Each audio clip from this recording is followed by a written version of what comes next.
Howdy.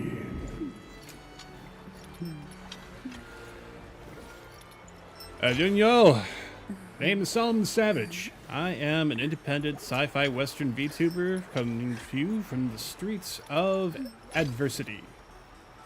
And we're going to be playing some more Wuthering Waves today.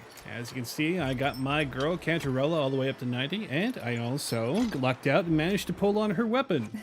So that is also leveled up. The tides have whispered of your arrival.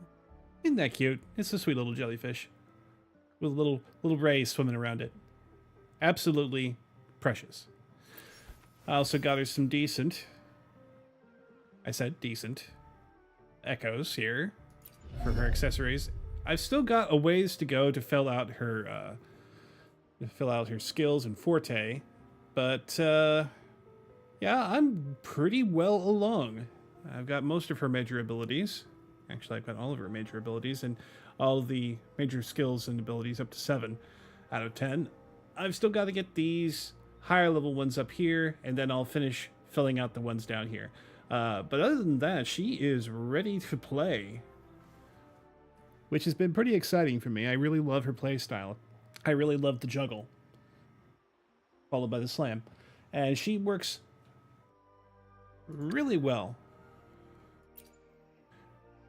with Rocia. 2 C's is a ch sound in Italian. I keep forgetting.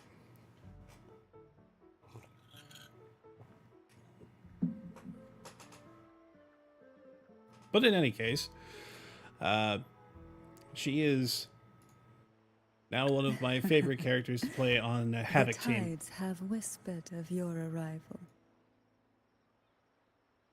I still am sorry I missed out on Brand, but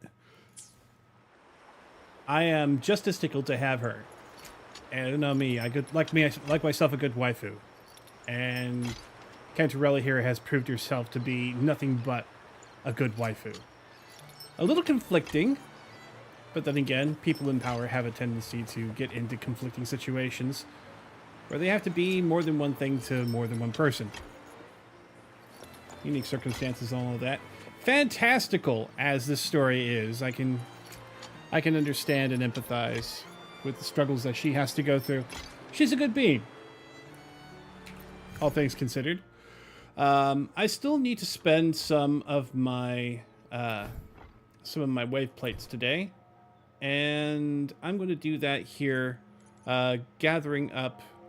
Well, actually, I don't want to do it here. I want to get some more of the some of her skill materials. Give me just a second here to look that up.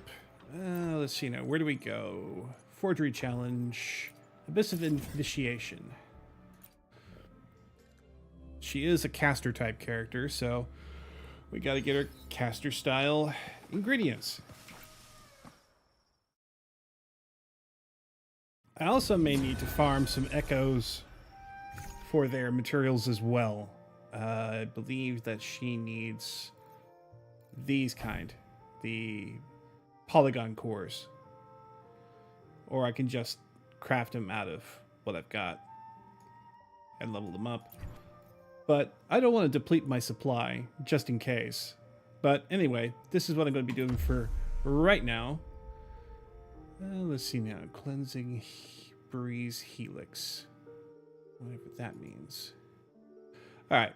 Well, I can kind of show you a little bit of her gameplay while we got her in here. I'll do my standard rotation, starting off with Shorekeeper.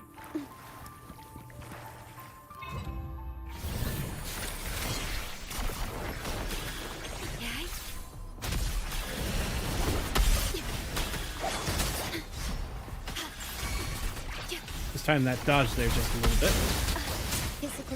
All right. With time.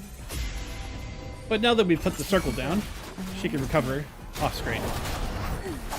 Sink into the endless deep. Oh shoot, they got me. That tickles. All right, swapping. Mamma mia! Avanti! Figurati! Thou So from I the take the soul. Shorekeeper for the closer. The world is our stage. And there. Done. I'll hold off and doing the next wave while I soak up some heals. Alright, and now back to Shorekeeper. That's okay. I'll just pop off her ability there. So how y'all been? Turns out I had a couple of people do a couple of follows shortly after I ended my my stream on Wednesday morning.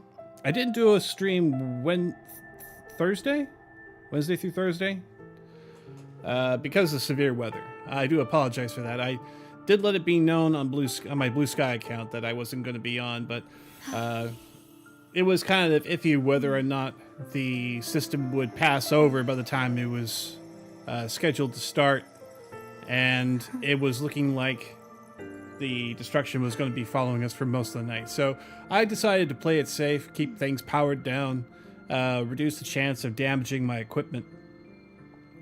But I appreciate all of you that that did respond and let me know that you were thinking of me, along with the people who sent me some follows after my stream ended on Wednesday. So I want to say thank you to Apocalypticat, who I rated, and Avocado Zombie Ari.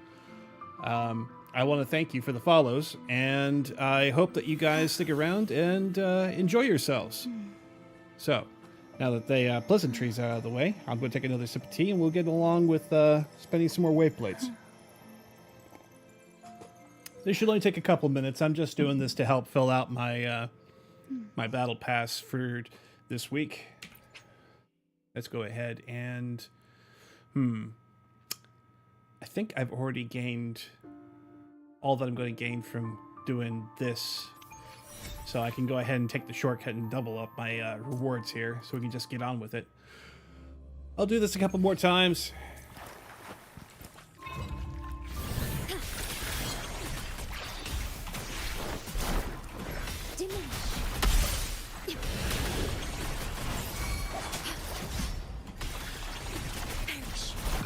Alright. And then switch.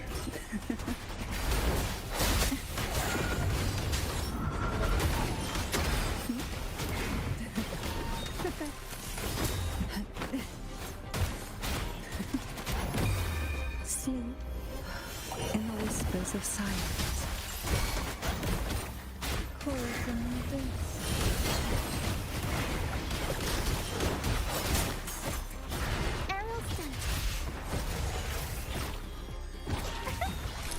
Mamma mia, avanti.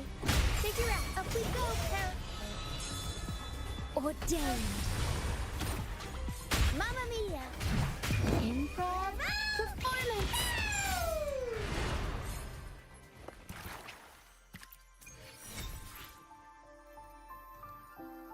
All right. No 4-star materials this time around, but we can always grow them up a little bit and get a few more from the storage cases that we've got laying around. We will be okay with that.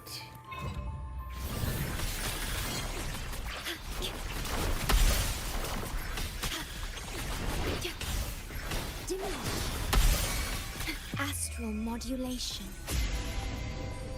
I'll keep you company.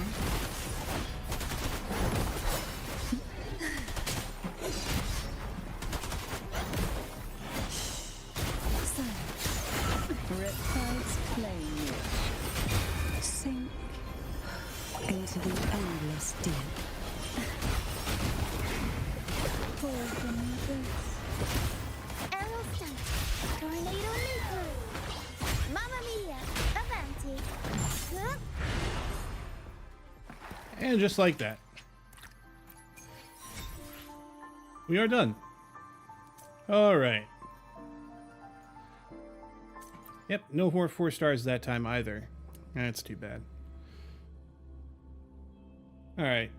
Give me just a second. I'm going to grab myself a pair of scissors so I can get at my snacks here real quick. Just a second. I won't even turn off my microphone. You can hear me walking around in the studio. Oh, by the way, I got a new roller mat. Just a second.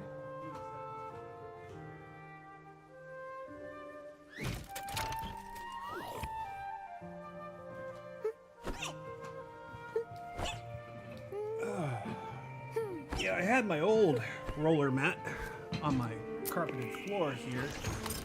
That helped me keep from getting stuck in the carpet and getting... Oh, hold on a second. Monitor doing a little bit of a weird thing there. All right, getting distracted. Okay, so I got a new roller mat. The old one had started to become brittle. Now, I don't really like having to get stuck with my wheels inside of the mat. So I ended up ordering a new one. This one was stiff as a board, though. It was stuck in there real good. And by stuck in there, I mean stuck in its shape. So imagine it rolled up into a tight cylinder. It's got the little bit where it goes underneath the desk, and then it widens out to where you can kind of slide around side to side on it like I'm doing right now. Yeah. But this thing was rolled up into a tight little drum, about, I want to say, half a foot in diameter, which really isn't a whole lot of space, and it covers about 4 feet on the ground lengthwise, about, well, maybe 5 feet. It's kind of hard for me to judge sizes because, well, even though I am large and I have been over 6.5 feet for over 25 years now, you can do the math, I still have not gotten accustomed to how different sizes are when in comparison with me.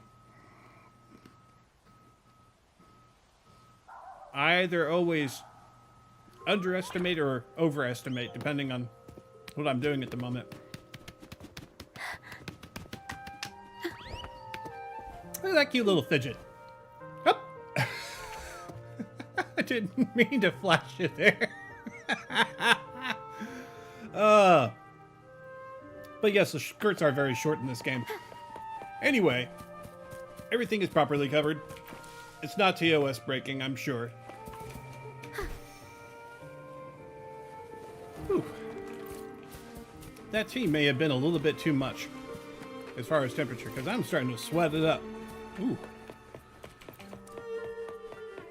I already had a shower today. My towels are not dry yet. They've been hanging up for the last several hours, but that's neither here nor there. I guess I'll just throw them in the washing machine when I'm done. But in any case, we've gotten our dailies done. Let me go ahead and get my rewards. And do my claims here. Okay, got a couple of days left, so I can probably get that to 10k, no problem.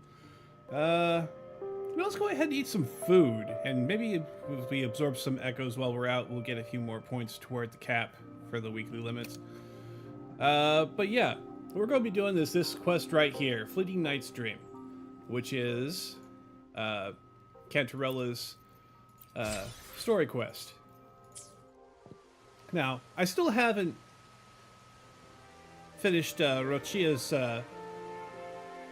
story quest either, so I may end up doing that before I start in with the other one, just to be sure that I'm not going to end up with any quest entanglements, just to be sure. But yeah, we'll be ending with Cantarella's quest for sure.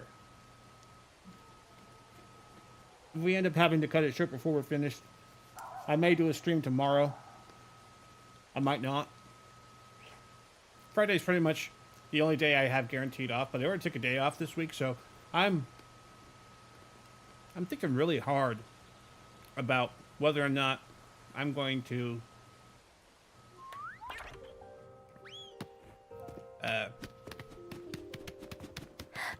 do a stream to make up for it.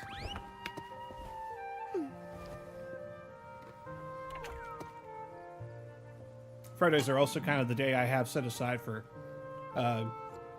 gaming online with gaming online with my offline friends.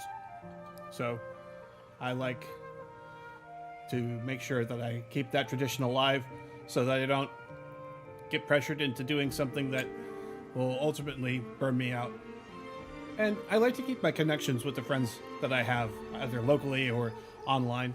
The show begins. So there is that. Give me a second. Adjust my screen here. We're in studio mode. I can't exactly see everything.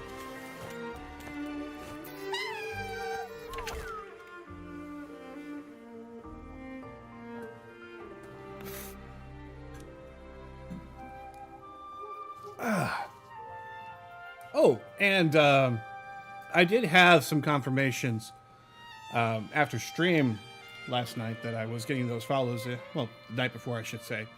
I keep saying last night as if it was the last time I streamed, but that's not the case this time, unfortunately. I really am sorry that I could not stream for you guys last night, but it was a lot safer for me and mine not to do that. So that's what I did.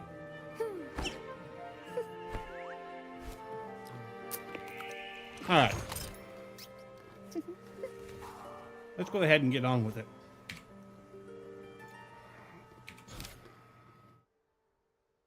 All right, Starry Night. Starriest Night for Rochia. Let's go ahead and track that. We should be able to continue that now.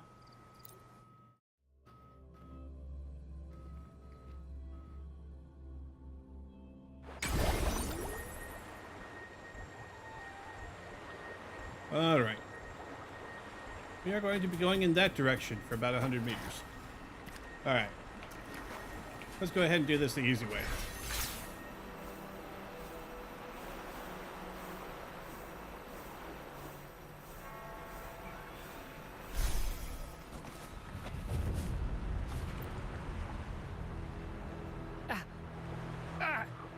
My hand. Everything's coming through, right? It hurts like hell. I think it's broken.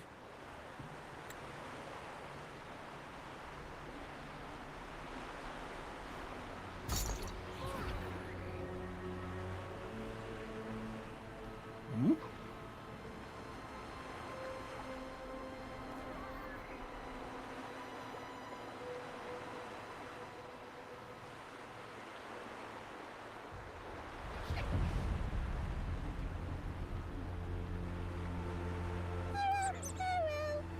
I'm glad that a lot of people here in the theater are a lot less jumpy about echoes. We'll take better care of your injury once we're back at our base. Please try to bear with it for now. I'm still alive. Good. I'm alive. Good.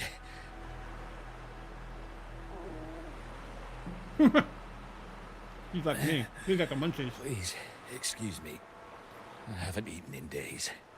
Okay, that's not so much the munchies as the starvation. Sorry.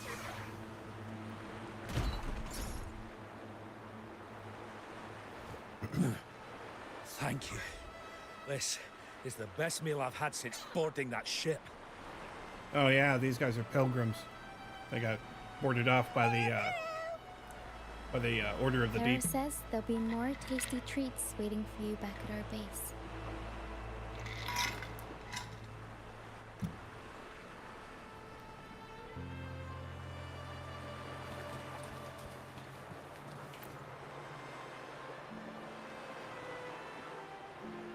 We're almost done counting heads first, mate. You ready to head back? You guys go ahead with our new members. I'll stay behind for another sweep to see if we missed anything. We can't just leave you here by yourself. It's okay. Hera and I do scavenger hunts all the time. We'll be fine. The captain handed me the reins before he left. People's lives are at stake. We can't afford to mess up. Yeah, don't worry, I got it covered. Ah, the laureate. How could I forget? Then I guess Rachia is in safe hands. Well, make your way back as soon as you're done, okay? I got kitchen duty today. I'll make sure a big bowl of pasta's waiting for you.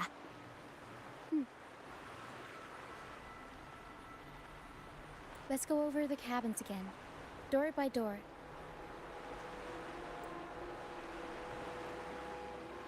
Some people aren't here anymore. Their stuff's still around. If they brought it all the way on the Pilgrim's sail, it must have mattered. a lot. Things tend to hold on to memories. Looks like Para's found something.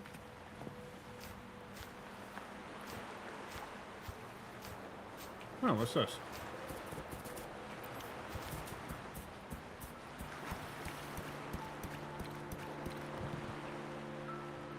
Oh, shipwrecked kid. Young lady by the look of it. It's faint, but there's still hope. Para will come help her up. Don't worry. Para is very gentle.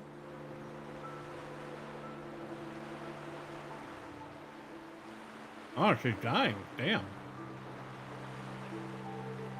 Well, she was in a shipwreck, so I'm not surprised. I shouldn't be surprised anyway. But she and Pero helped the little girl rest in the medical tent and perform emergency care.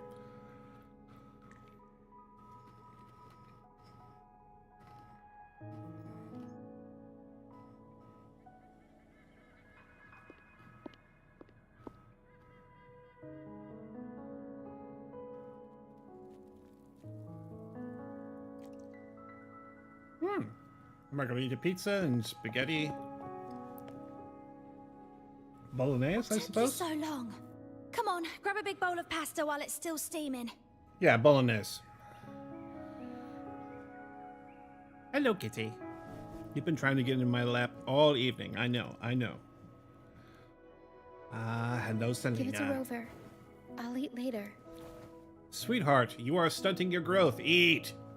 Eat! Don't just let her walk off. Sit her down and make her eat. Whatever it is can wait. Here, dig in.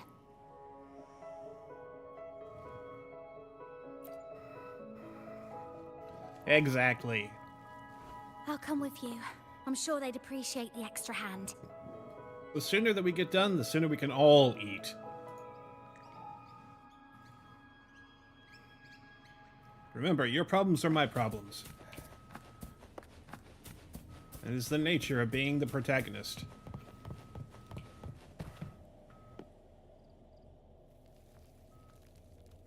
What? She's still alive? Oh, wait, I didn't mean it like that. Back when we checked the ship's cabins, we thought she was already... Oh, I can't believe myself right now. It's all right. We can still save her. We should disinfect her wounds before removing the splinters. No rush. Nice and steady. Tina Rochia managed to treat the little girl's wounds, and her breathing gradually steadies. That was close. She's past the worst part. She'll recover soon. How about the others, Tina? All fed and steadily recovering. Even though they're just kinda staring at the ground. Well, they've been drifting at sea for so many days, and now they've washed up somewhere completely new. They're like a sponge that's been soaked in water. All heavy and waterlogged. It'll take a while for them to bounce back. Funny thing about that, yeah, she's actually quite right. When you're stuck in the middle of the ocean, you do tend to take on the salt water, and it, well, as you can imagine, it dries you the hell out. Even though, you know, you're technically actually still waterlogged. More than just a few hours in the salt water will leave you really pruny. After all of the moisture's been extracted from your skin, it kind of hangs on you a little loose. That's why you prune up like that. As opposed to when you're actually sitting in the tub and you're actually absorbing water like a sponge. And so your skin gets wrinkly.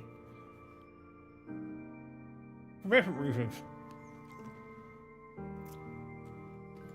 But similarly, since it's still water, it's just the addition of saline. What do you think we should do? Yes. We should see if anyone needs anything.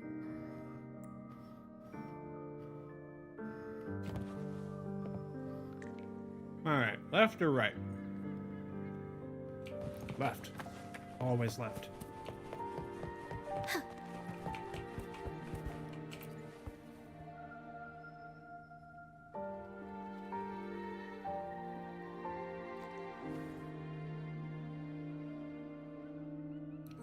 Hello, how's your arm? Much better. Thanks for patching me up. Filippo's hand is now Those covered pain in bandages. relievers you used are from Rosemary's Apothecary, right? My family used to live not far from them. I'd recognize that smell anywhere. Sometimes I think about home. Other times, I'd rather not. I miss my soft couch and the smell of herbs wafting from the apothecary.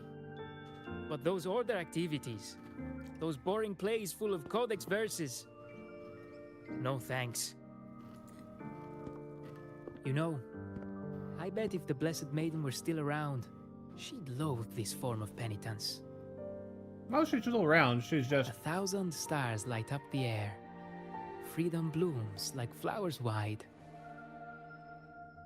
That was her favorite line from an opera. That's a line from Pegasus. Exactly. It's about a world where people can choose their own beliefs instead of blindly following some rigid creed. Mandatory gatherings, worship, enforced codes of conduct. They even dictate what plays we can watch and how we should laugh and smile.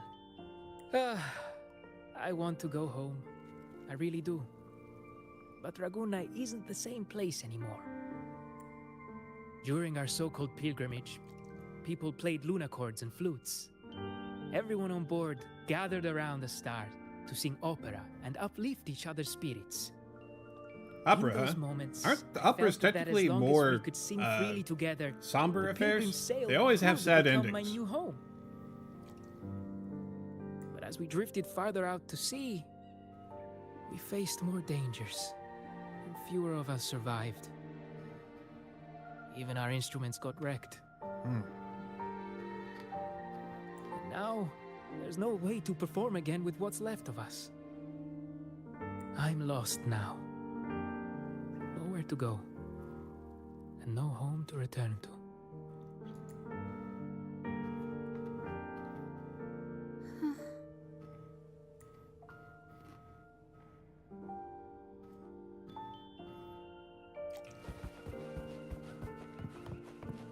Oh, that was depressing.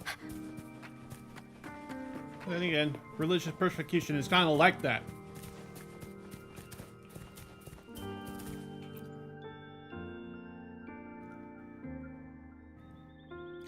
Hello, sir. Are you feeling better? Much better. Thank you for the pasta. Oh, that warmth, that taste of home. For a moment there, I thought I was dreaming. It took me back to margaritas, having the usual from their brunch menu. Ah, that's something I thought I'd get to enjoy for the rest of my life. But here I am, simply because I sang a few lines from Pegasus. Pegasus. That's right. Folks on the ship used to perform together, letting the day's mood pick the song. Just had to keep an eye out for the order. That one was an all-time favorite. Would you ever get tired of it? Get tired of it?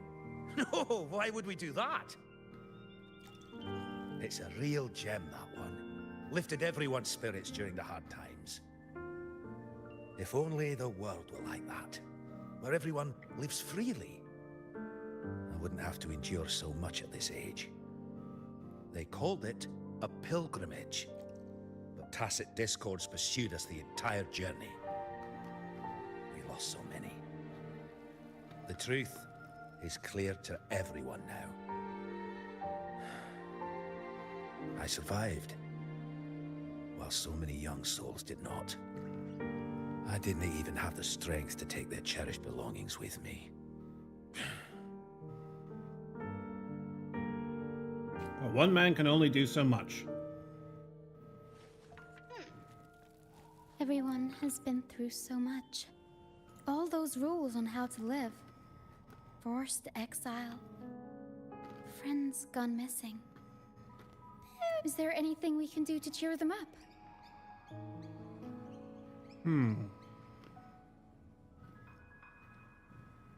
Well, We don't have to live by the Order's rules here. We can have an opera if we want to.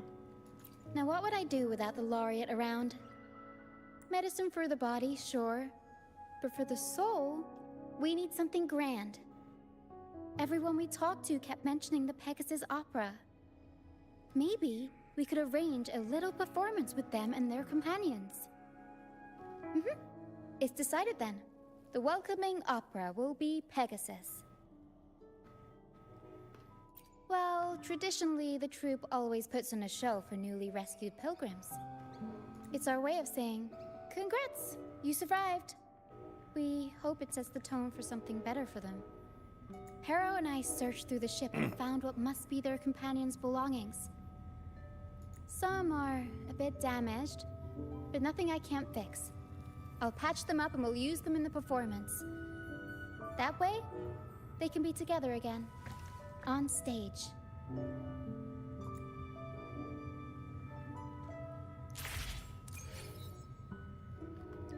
All right.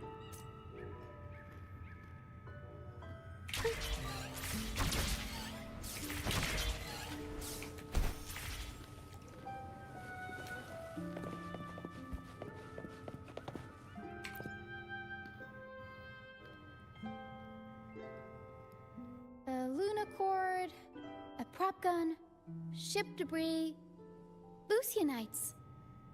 Would you look at that? Well done, Pero. Very impressive, sir. Not only that, Pero could swallow an entire Sure. ship if she wanted to. My bad. She can even analyze frequencies and give me the full backstory on all this stuff. You see, objects carry people's thoughts and feelings. And what better way to share those than through an opera? What do you think, Rover? When is someone really gone? I like the second option better. Because what are we if not for our motivations? The things that drove us in our lives. I think I would rather be remembered through the things that I left behind rather than, just specific memories of myself. I tend to like to describe myself through the actions I perform. It kind of cuts back on the existential worry that nobody will remember me for who I am, but... Because even I don't often know who I am on a day-to-day basis. Like I said, existential dread. Trying to keep that at bay. So, whatever we stand for, that's what I stand for. Well, there is some truth to that. Unless, of course, you have a troupe like ours. We'll weave what they stood for into operas and pass them down. Their memories will live on. Beyond high walls we fly, through mist where dangers lie. Over wrecked bows and ships adrift, I chase the golden fleece's gift, under the North Star's light. If only life could be as grand as the opera scripts. Anyway, I'll fix these items up, give them a good shine, and voila! Everyone gets to perform together again.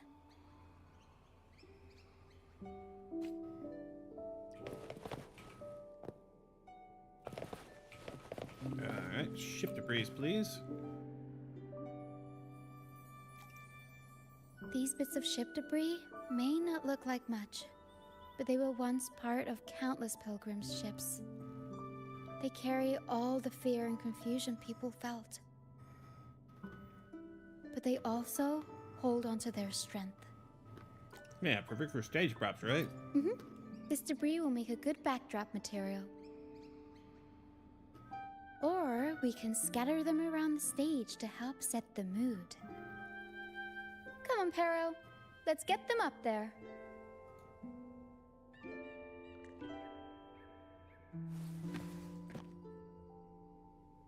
That's I'll nice help of you.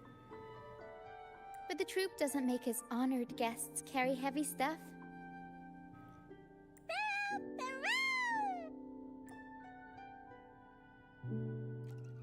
Barrow emerges out of her box and sweeps up the debris on the stage like a whirlwind.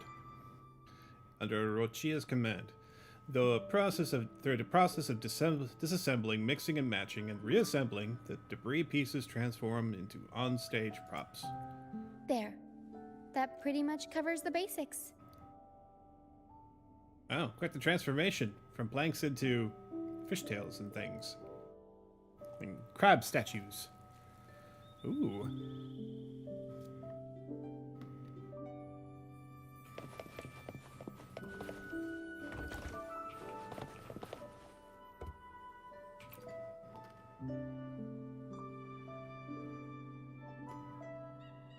The frequencies lingering in this lunochord tell me that its owner never stopped playing.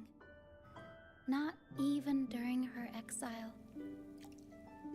She tried lifting everyone's spirits with song, right up until those nasty tacit discords got her.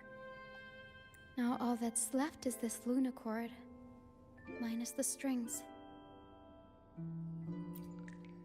Yeah, she kept strumming away, supporting those around her.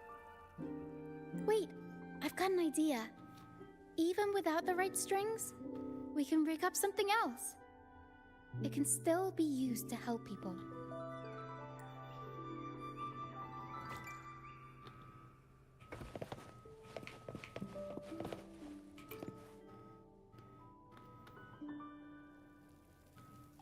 Lucianite can be found pretty much everywhere across the Strand, either buried in the sand or washed up by the tide. Legends say each piece is a soul trapped in the Strand. After facing wind and rain, day after day, they start to lose their shine. We need to collect them before that happens. Yes, the Lucianite's glitter is what makes them charming. We can use them as stars that shine in the night sky. As for where they fit onto our stage, let's set them around the center. After placing the Lucianites, Barrow emerges from her box, extending countless tentacle-like arms. She scatters the Lucianites into the air and swiftly ties them with ribbons. In quick succession, the dark stage is filled with brilliant sparkles. Perfect. Now we have a glimmer of light to illuminate the darkness.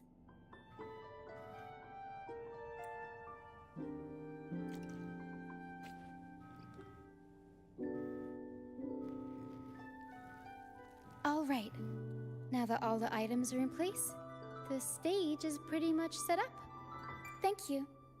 I'm sure the sentiments tied to these items will make their grand entrance into everyone's hearts. But I feel like we're still missing something. Maybe the stage isn't bright enough? The North Star in Pegasus is the symbol of hope, after all, so it should be brighter. I remember Filippo said that everyone used to gather under a star and sing, but I didn't find any stars on the ship.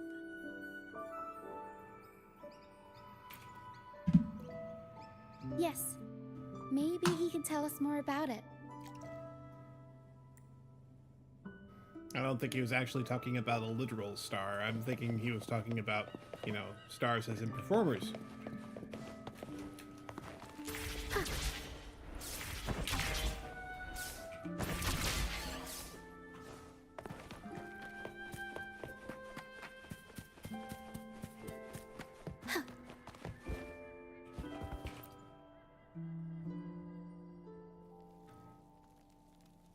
Hello again, Filippo. You mentioned before people would sing under a star on the Pilgrim's Sail, right? Ah, yes. I can still picture the star's brilliant glow in my head.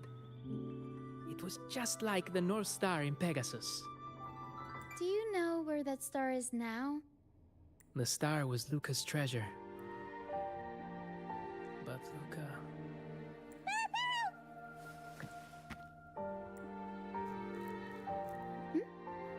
Para says Luca's awake.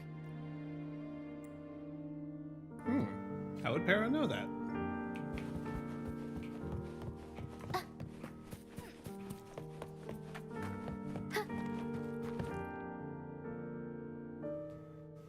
Sweetheart, you gotta stop getting tangled up with me. My clothes, I don't appreciate it. Keep your claws to yourself. Little kitty.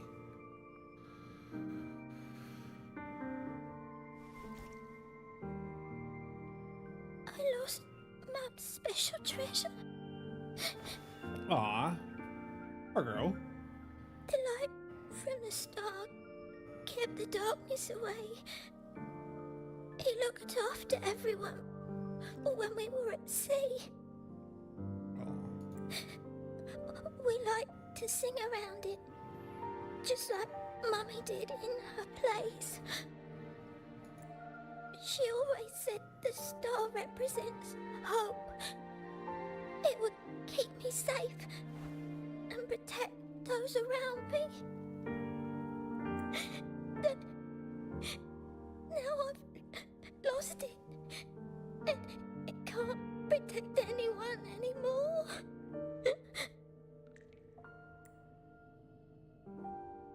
Frown begins to form on Rochia's face. She wants to comfort Luca, but struggles to come up with the right words. Like me. Harrow says you should rest up and we'll go find the star for you. But it is too dangerous out there. You already saved me. And Mum said I shouldn't cause so much trouble for others. Ah, sweetie. This is a treat for me. Don't I get to worry, make you pay Luca. better. It's no trouble at all. You also have something important to do. Rest and recover. And just like you said, the star watches over everyone. We're doing it for everybody. Okay. I'll be good and rest.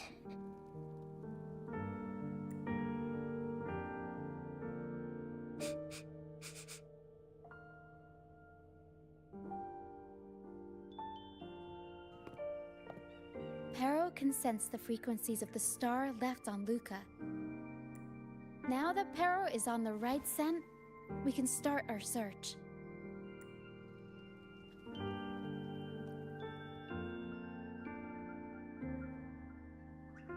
We already searched the ship from top to bottom. There wasn't anything that looked like a star. But I still want to find it. I want everyone to have the chance to perform in Pegasus again. And the props we use should be items they've all used before. Things they're familiar with.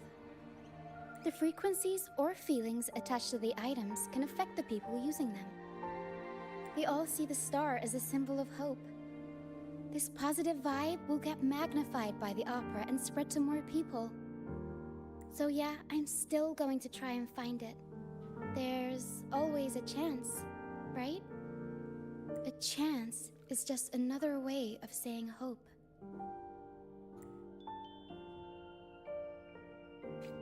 Can we still go home? I want to go home.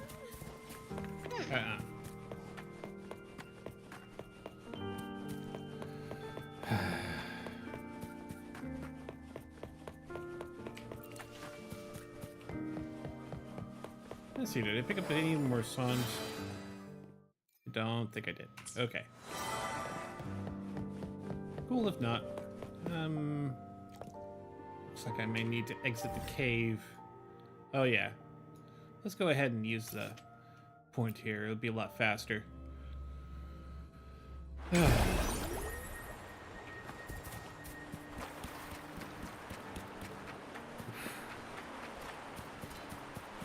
me grab that crab.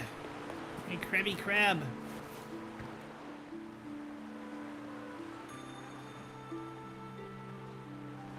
The mist.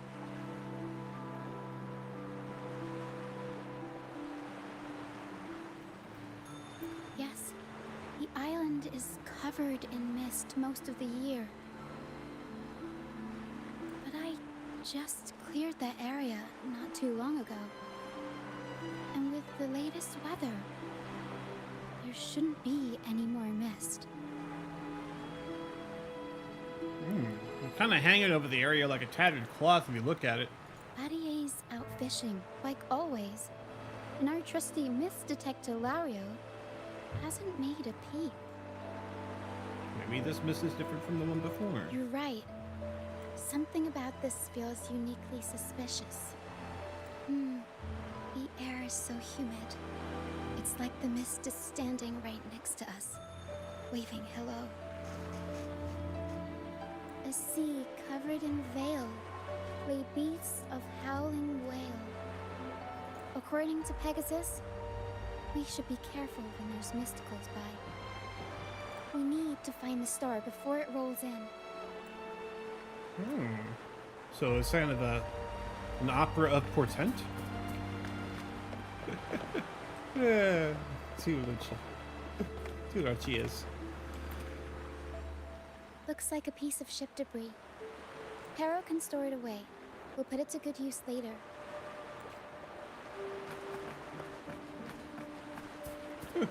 He's just rolling across the beach. Oh, it's a seashell. Clean the seashells, test them with some seaweed and salt, and ta-da! Seashell soup! Kind of like stone soup. Pero, pack the seashell in the suitcase. Everyone in the troop finds a way to pitch in, and I usually lend a hand with cooking. The Pero's better with the fancy stuff. Everyone loves the food Pero makes. Come here, Mr. Krabs.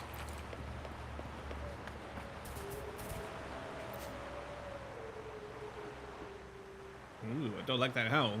Finally, something shiny. Oh, it's a Lucianite. Well, at least we managed to find something shiny, so that's half the battle. Looks like Pero's found something.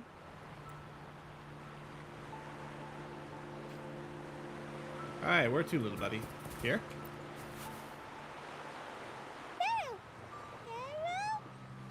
Pero says she's found the star's frequencies in these traces, but there's something else mixed in with them. Oh.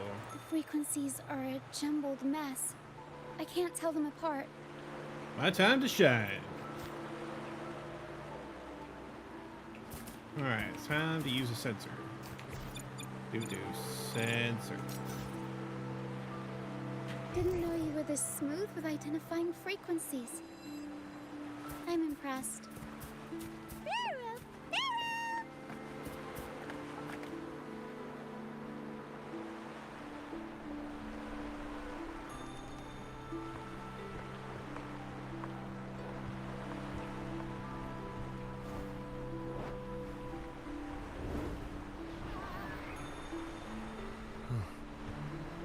It's like the mist has been waiting for us. This isn't the usual hide-and-seek mist. Oh. Yeah, I can see that.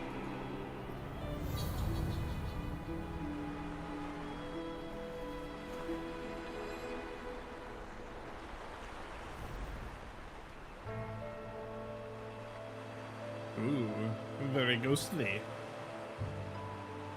This misty maze is giving me deja vu. A strange and suspicious smell. It's familiar, but also different. Like a poorly done copy. In Pegasus, the maze is woven from lies and malevolence. Inside, it's as chaotic and unpredictable as a misty sea. There's every kind of monster in there. At the heart of it all lurks an archdemon who's a master of all things evil. It steals, distorts reality, spreads confusion, and plays puppet master. I wonder if a fellow opera fan borrowed this scene from it.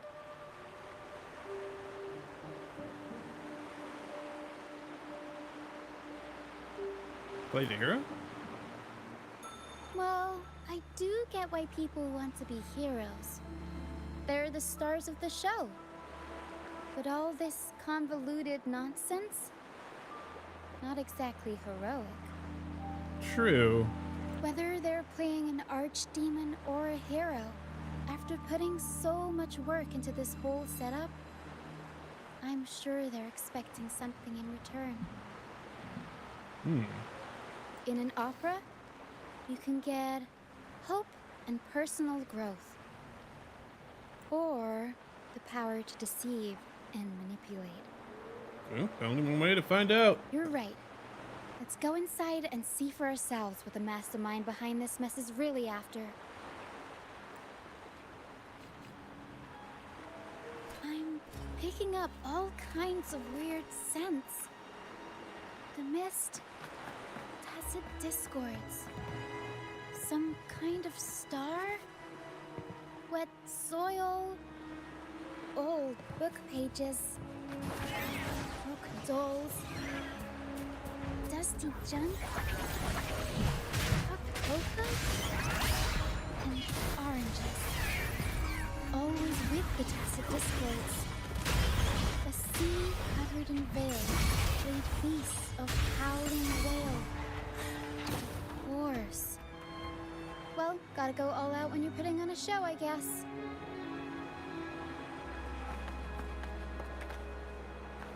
Find the correct direction.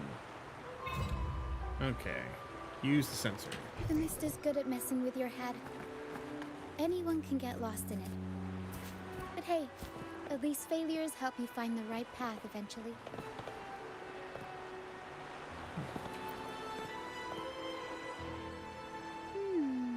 What's this? Golden Fleece? Golden fleece. And it's got the Dragon of Dirge's scent. The tacit discords won't go near it. Looks like drag marks on the ground. Seems like someone moved this here not too long ago.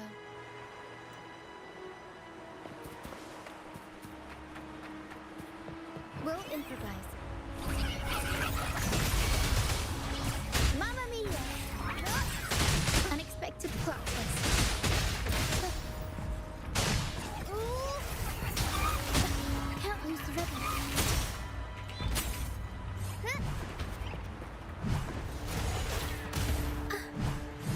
Where'd he go?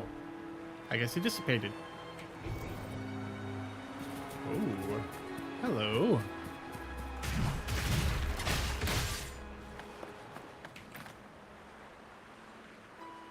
Oh, there's another one here. Just as I thought, Golden Fleece seems to be the universal antidote to tacit discords. Seems like someone put them here on purpose. Were they trying to force the tacit discords onto a specific route? Or force them off of Or one. were they trying to drive them away and create a safe path? Yeah, there we go.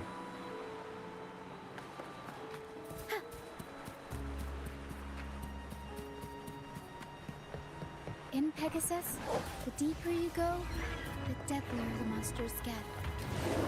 So, surprise, surprise, the tacit discords here are extra feisty. Watch your step. Figure out,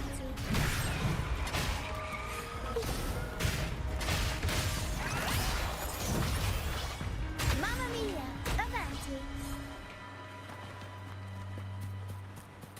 Over wrecked bows and ships adrift, I chase the Golden Fleece's gift. There, Golden Fleece. Did the person who set this up get all their inspiration from Pegasus? Oh, Pero says there's a power time to take the gloves off. Yep. Here we go, Pero.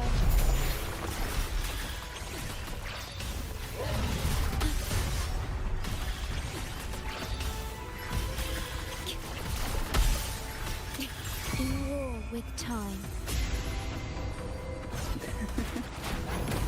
Engulfed by sea's venom. Riptides claim you.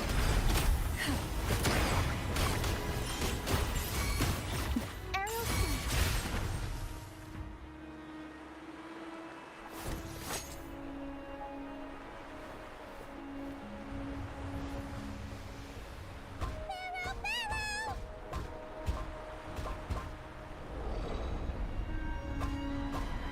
Oh, hello. Stay sharp, Harrow. I'm here with you. Don't worry. Okay.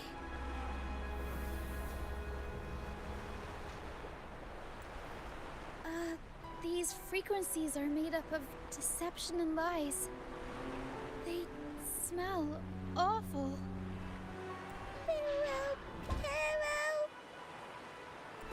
Harrow senses the star inside the cave, and something else she can't describe.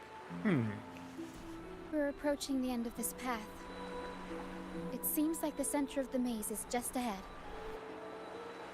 Soon, we'll find out what lies at the core. But it may also be... The risk, the reward. You're right. We should keep going.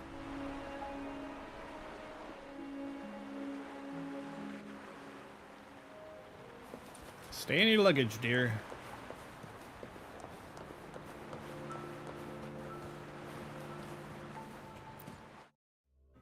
Oh, it looks like we're going into a solid sphere.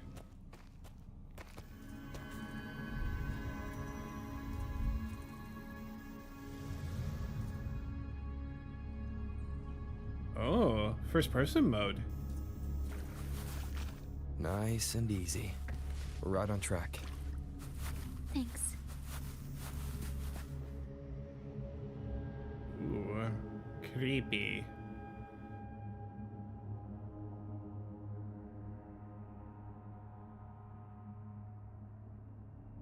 Yeah, looks like we were suckered into a sphere.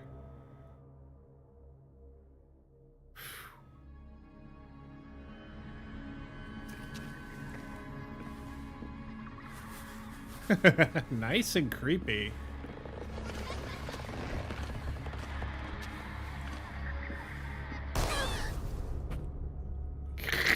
It's okay. We're nearly there. Okay. I was pretty certain that they were going to pop. Nice The shadow. Dragon of Dirge. No, wait. It's all right. They're just shadows. Yes, I'm not afraid. Nor should you be. Though understandable if you are.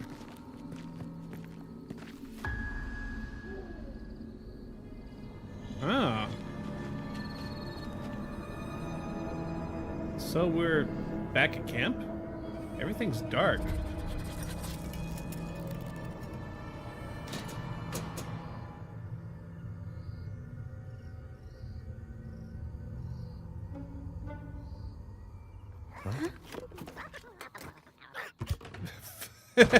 You guys.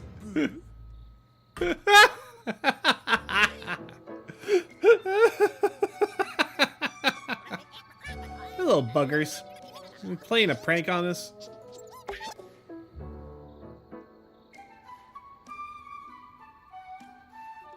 Adorable. Looks like they were trying to sneak away with the star, but hit the light switch by accident.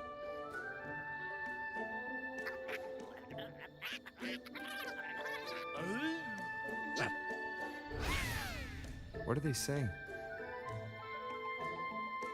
They're saying we're not going down without a fight. Oh, really? Golden Fleece, a worn playbook, old instruments. Are they supposed to be the archdemon? Or the fools hiding from the tacit discord?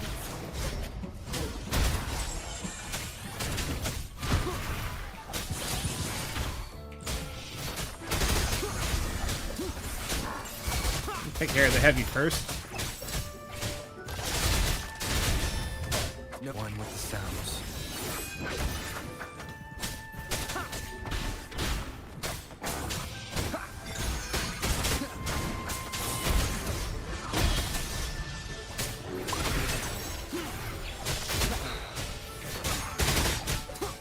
You will obey. Arrows down.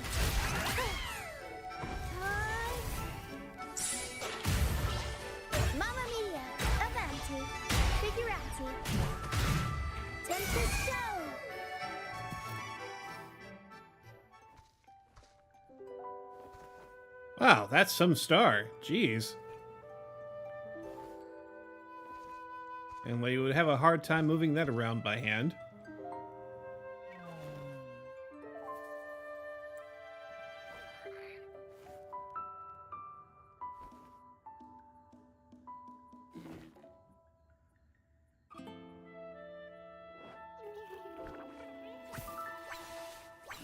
What do you guys have to say for yourselves?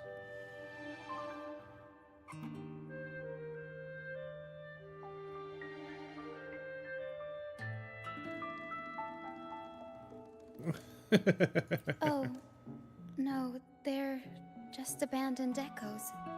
Abandoned? They That's used not to nice. have homes and their own masters. They still don't understand why they got kicked out all of a sudden one day. Even after being abandoned, they never forgot about their masters and managed to find their way home. But their masters were no longer there. Aww. Oh, thanks for the the notice I've been playing for 3 hours. I was loading up the game a little bit, getting some more of my my stuff done before stream. They scoured the whole of Renacida, refusing to give up and accept the truth. But even now, when they've reached this land of the banished, they still couldn't find a single trace of their masters. Maybe it was an act of kindness. Though, I'm sure that they didn't understand. Just when they were about to lose hope, they found solace in the emotional frequencies left on personal items. So, they made this place their own. Little by little, they scavenged things to bring the home from their memories to life. That's how they came across the star. Alright, when the Tacit Discords attacked the ship. Yes, they're not really the brawling type. The Tacit Discords scare them, so they sneak around, grabbing anything not nailed down while trying not to get caught. With so many Tacit Discords wandering around the strand, all they can do is scatter a golden fleece, spooking the Tacit Discords to give them the chance to sneak out. They're willing to risk it all to find trinkets to make this place feel more like home. Whether you're a person or an echo, everybody needs a place to call home. It's a state of mind, baby. They heard the Pegasus opera from their masters. That's why they went for the star when they saw it rolling away. They wanted the good, hopeful frequencies it was radiating.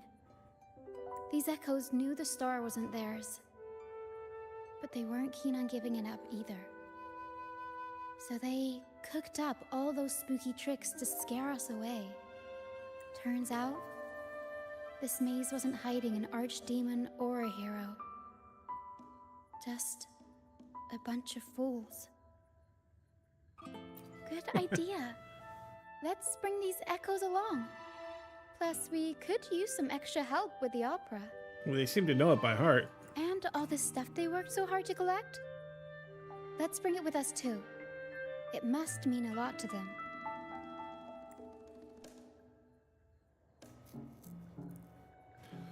Alright, kids. Let's go ahead and collect our reward. Burger bot. Check it out. Ah, how inventive. Oh, it's chocolate fountains. I understand. Wow, they actually working in against gravity. That's awesome. Ah.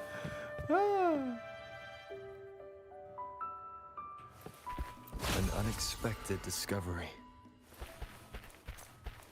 Ooh, I got an accordion.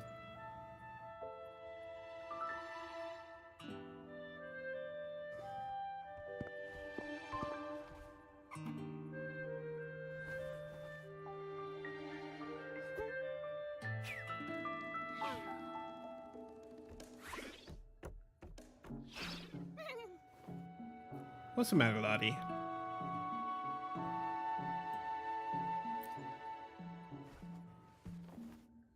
She says this accordion was from her master.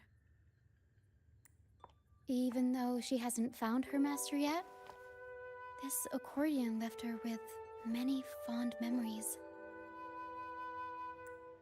Well, it is the squeeze box, true, but it's more in the shape of a The concertina. mist fades. An actual accordion So has a keyboard shines on the it. Stars' unbound light. Her master used to sing this to lift the spirits of people who had been wronged. And naturally, she picked up the tune. The misty maze we just went through was her attempt to recreate the opera. She used the misty coastline as a stage, with the help of her echo friends, of course. Yeah, you did a great job. It was very spooky. I guess she was trying her best to protect all her memories with her master. But protecting your own shouldn't come at the cost of everyone else's memories and hopes. For anyone who's been hurt, we're probably better off sticking together than dragging each other down, right?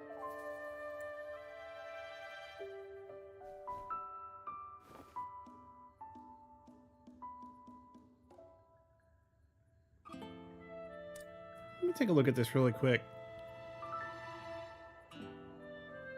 Oh, okay. For a second there, I thought that the blue part of Lottie's ear was actually a slipper that's been repurposed. Alright. What do you guys say about Chia? Para and I are almost done packing everything up. Shall we head back? Okay, we'll be here when you're ready. Oh, I see.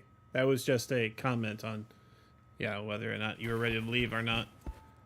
But, yeah, I do want to check this place out a little bit more. There might be some more goodies hiding around where I'm not able to see them. See, I thought that we were in a spot that was, like, part of the... Ah, I see. So this is an instance area. Okay. There's a limit to where I can go and explore. I was hoping to get up on those platforms and take a look around, get a nice little aerial view, but that's not what this area is for, clearly. But still, finding BurgerBot with his chocolate fountain arms and giant keg-like body. Huh. What's that make his legs, then? Just a keg stand? Keg stand. Keg stand! Alright, so... maybe rope anchors or something like that? Rope ties? The kinds you find... pilings! There we go. No, not pilings. Those are different. Para and I are almost done packing everything. Shall we head back? Let's go. All right, back to the troop. But Chia asked Pero to bring along the echoes and their items as they all returned to the troop. At least that was on there for long enough for me to read all the way through it. The Fool's Elysium. A star.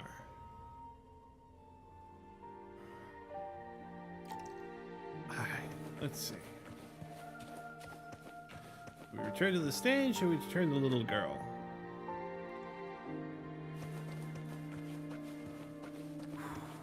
Yeah, let's go to talk to the girl, see if she's okay.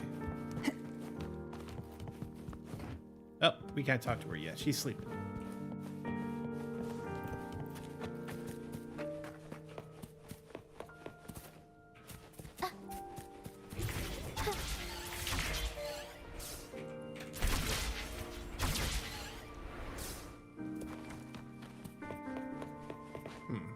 Not here either, huh? Are we locked out? Ah, sail day captain. Darn.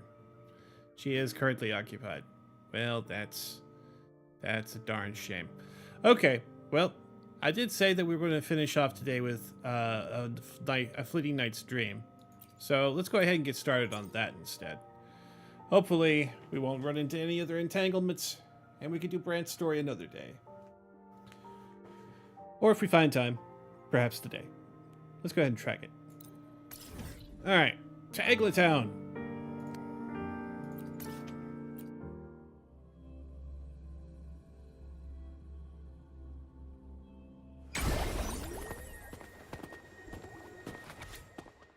Oh, sender, Ghost Girl A, time sent, garbled. Content, lost on the cliffs, falling into the deep sea. If there are gods in this world, please listen to our sincere prayers. Let the ghosts sunk in the depths return to the mortal world. Not just on the night of remembrance, but let us return permanently to our homeland of Egla.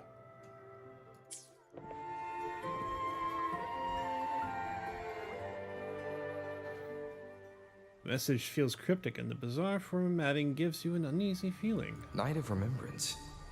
Is that another special event in Egla Town? Yes, it is. When it gets dark, the echoes come out. And this message, is it a prank? Or is there more to this? The longer you stare at the message, the more the words seem to twist and distort, heightening your unease. Ugh. What's this smell? Nope, I can't take it. Gotta take a break. Ugh. Ew. Why do I still smell it down here? Ugh. Wait. This weird frequency. It's coming from that message. Ugh. My head. So dizzy. I'm gonna lie down. Just holler if you need me. Looks like we've been hit by the weird frequency in that message. I should check out what's going on in Egla Town.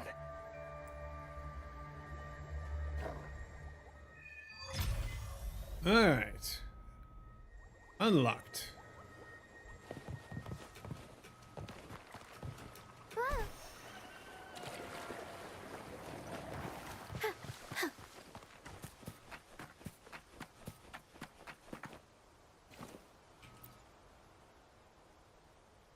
Ooh. Bells chime, spirits awake, mask up for the ghost parade. Welcome, dear guest. Are you here for the Night of Remembrance? Yes. Fabulous. All you need is a mask. Alright. This one? This is the mask of the laureate. What an honor to meet the new laureate in person. Yes, this one will do perfectly.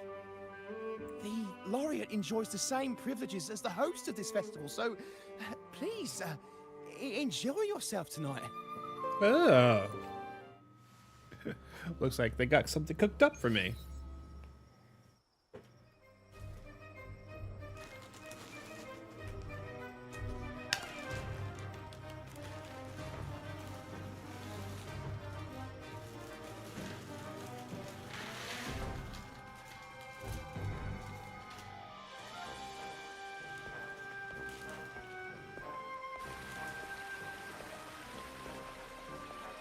You should be masking up, sir.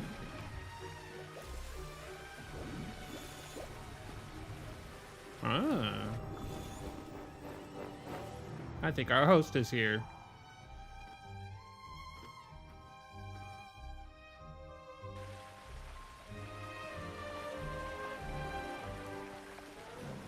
Cantarella? What's she doing here? You pulled a disappearing act. That's nice.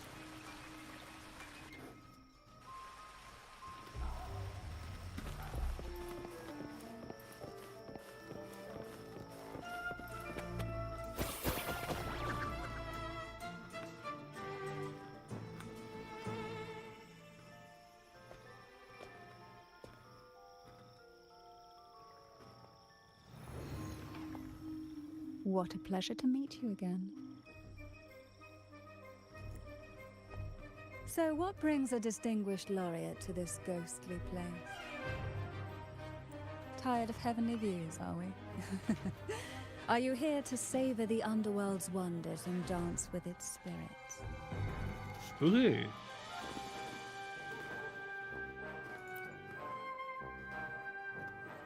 Why not?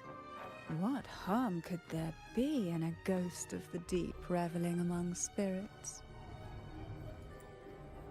So you are also a ghost of the deep. Also, what are you implying?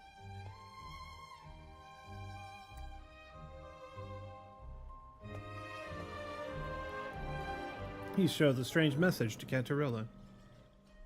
On the night of remembrance, it's Only natural that the departed return to the mortal realm for their unfulfilled wishes.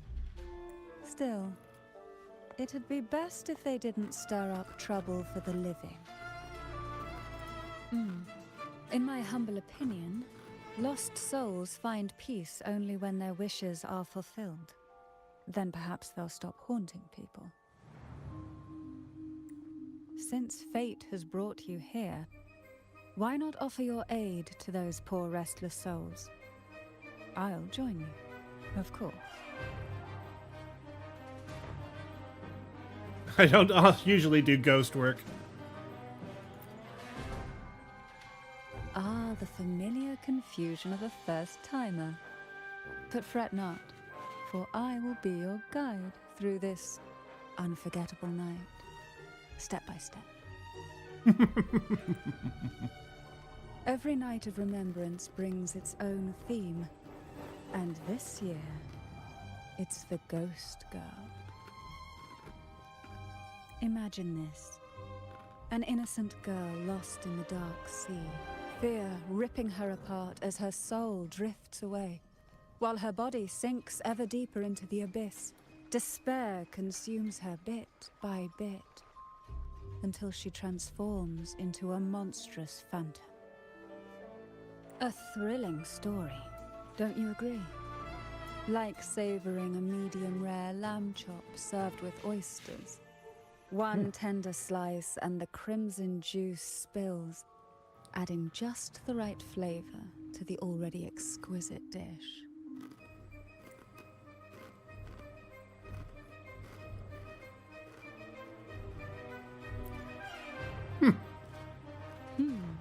So we share similar tastes. How wonderful.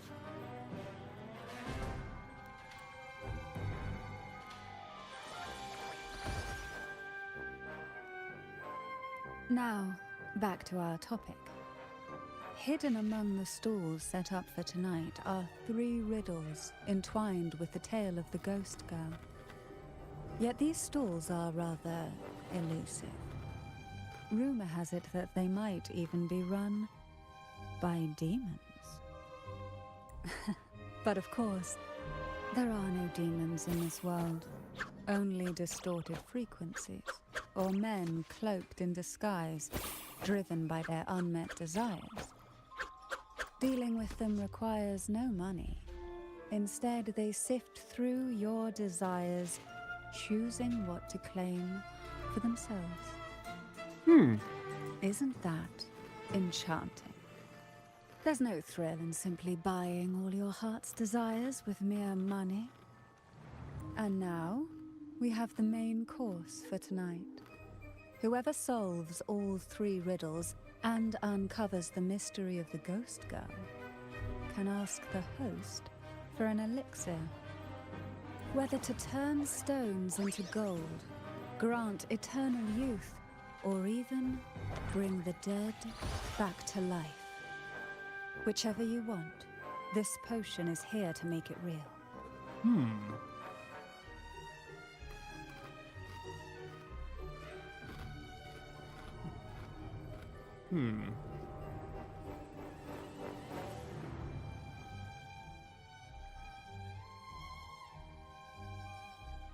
That seems to be the closest one. Such admirable restraint. However, it's too late to withdraw from this game, as the ghosts have already begun to shadow your every step. According to that message, bringing those ghosts back to the mortal realm might clear the effects weighing on you. So might I suggest we collaborate to win the elixir that brings the dead back to life? I could also use that elixir myself. Well, it requires more than you might imagine.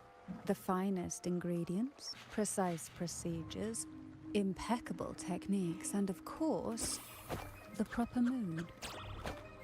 But with you at my side, even the most intricate elixir would be a delight to create.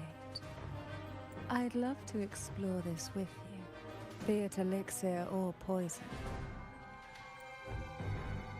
Offer your soul, surrender your flesh, give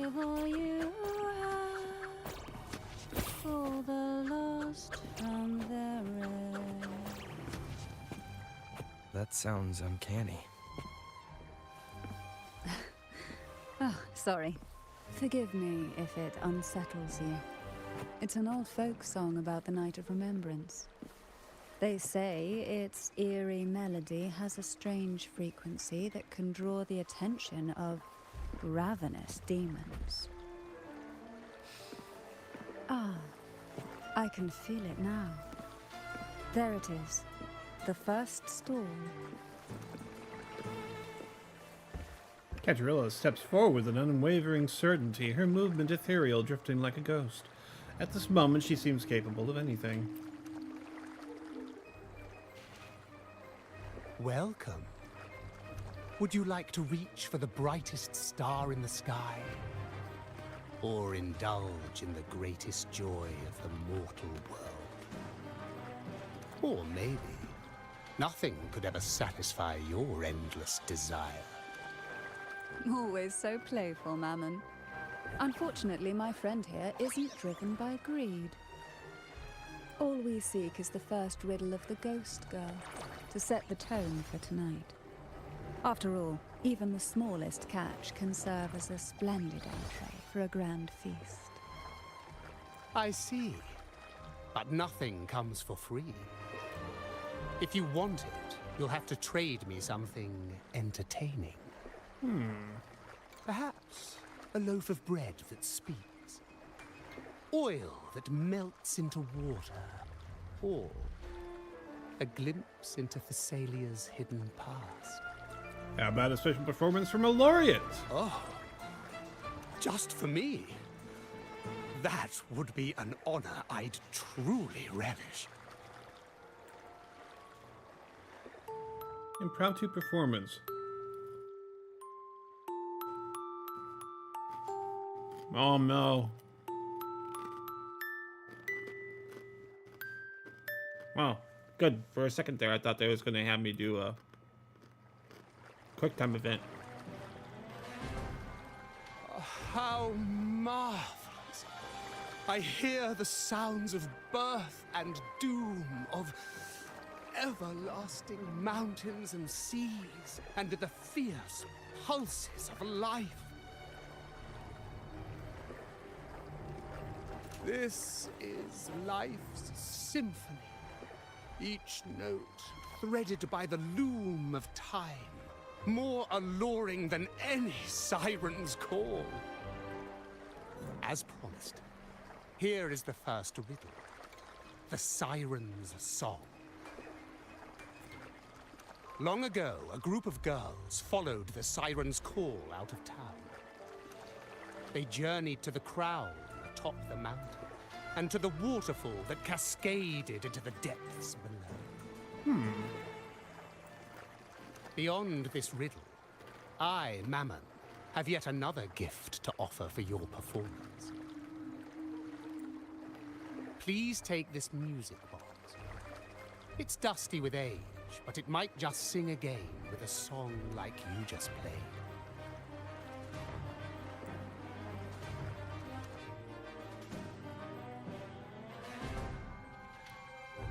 That person does seem a bit extra. It's understandable. Hearing a laureate perform is an honor, a blessing for everyone in Renacita. Even this music box should be humming along in admiration. Catarilla taps the music box, but it does not work as expected. Oh, so that's why this little thing isn't behaving. Someone must have silenced it, leaving it unable to sing. Catarilla's fingers move deftly as she tinkers with the music box, but it remains silent. As Catarilla examines it, you notice the music box has a unique shape.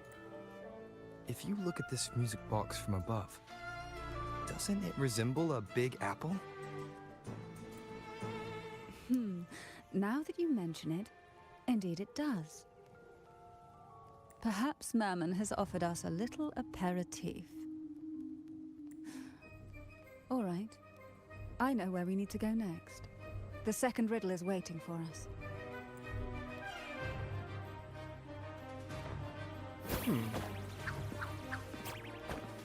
Apples, eh?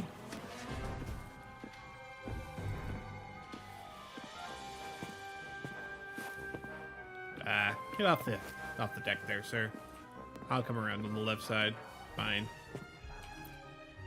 Apple vendor Beelzebub. I know what you came for.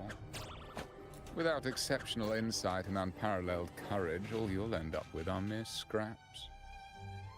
If you lack what I seek, and just swallow the scraps with the ashes. Good enough for the fishes, perhaps, but hardly something to serve at the table. This distinguished friend of mine deserves nothing less than the finest dish and the freshest apple. Well then, give it a try. May you find the freshest apple. Go on, make a choice. Let's see if this apple holds the prize you seek.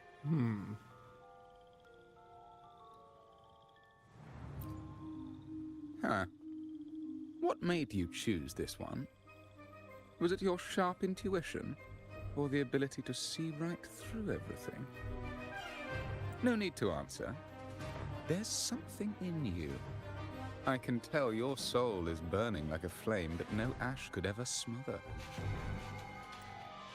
Take this luck hidden within the freshest apple. Go on, you deserve it. This little taste of luck is just a starter. Now, allow me to serve the main dish. Here comes the second riddle. The red apple. The girls lined up for their apples, each one in a vivid, glistening red. But why would apples appear in the deep sea? Whether it brings luck or misfortune, taste it and see for yourselves.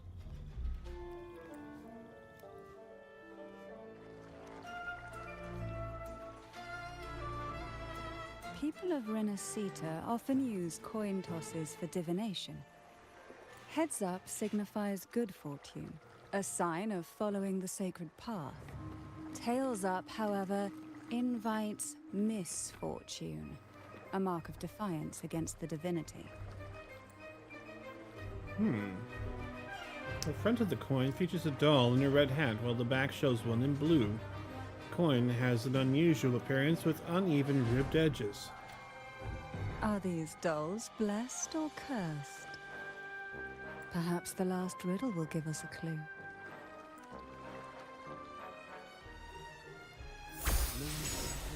Inspired by the deep sea. Is she a Thessalia? Tonight's theme is the ghost girl, right? Yeah. I heard it's related to something that happened in the town.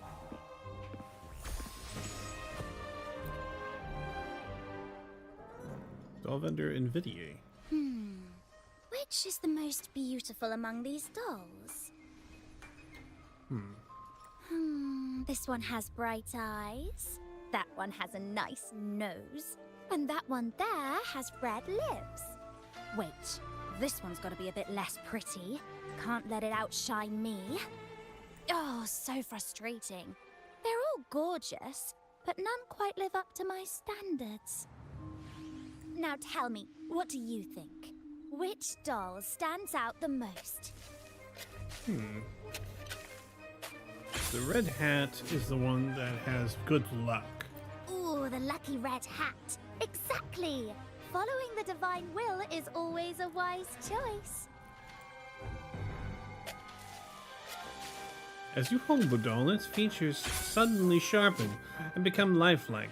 Its delicate brows, bright eyes, and elegant attire seem to come to life in the blink of an eye.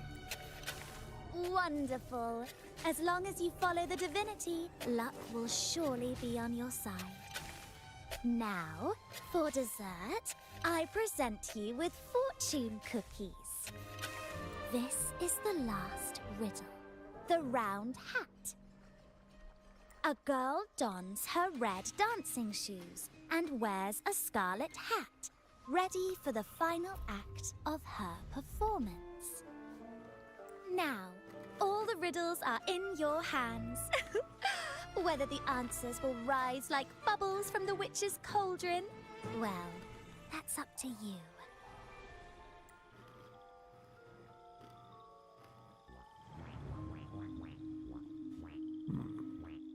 All right then.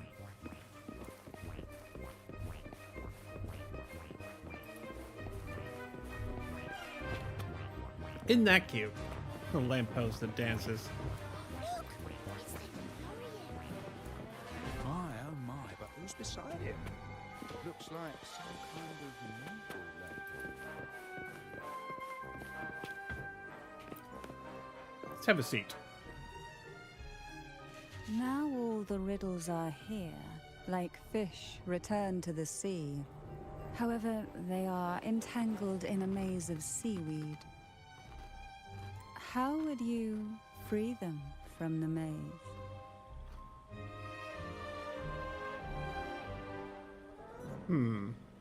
Either way works. Keywords of each riddle and the connection between the items. Let's see. A dusty, broken music box. A cog-like lucky coin. And a doll in a red hat. They're all out of production now. None of the music boxes these days use this kind of cog. Looks like these little trinkets are relics from the past. And to be assembled into a ballerina music box, perhaps? Good catch. As a girl, I used to while away those endless, quiet hours in the castle by playing with such things. Perhaps some part of me still remembers what to do. No, I'm certain I still do. Cantarella places the doll in the music box's pedestal and slides the cog-like coin into the slot. Click! The missing cog clicks back into place, and just like that, the fish breaks free from the maze of seaweed. It seems all we need is the laureate's performance to breathe life back into this old relic.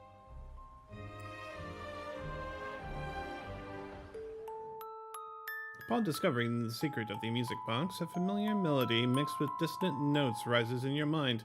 This time, you raise your hand with purpose, knowing exactly what to do.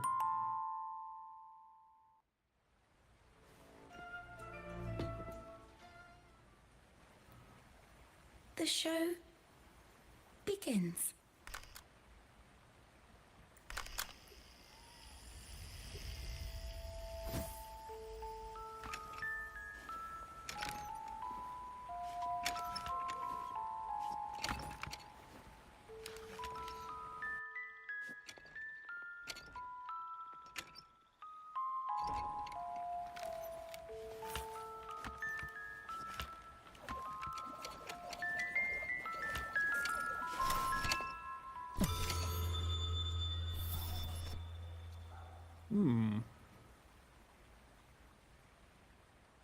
The melody evokes a sense of familiarity, reminding you of that place, Portovino Castle, Castle Phasalia.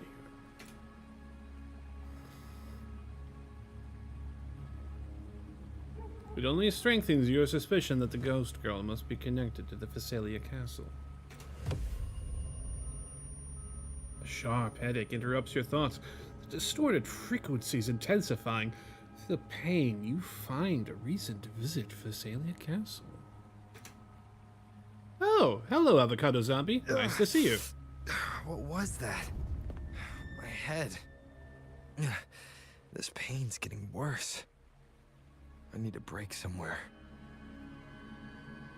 You've been under this influence far too long, especially in a place filled with spirits. I should have warned you sooner. You need a proper rest, and we're not far from Thessalio Fells. Come to my castle. I have potions there that can help ease the strain. How do I know that this isn't a setup? You've been trying to get me to drink that tea for a long time. Hello to you too.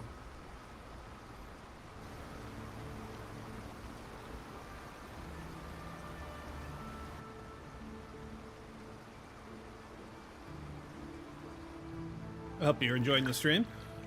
How's your night been?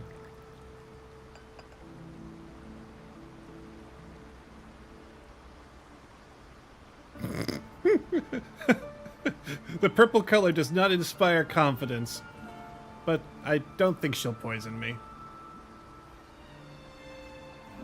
Hope this can help you feel better. Oh, it smells good. What is it?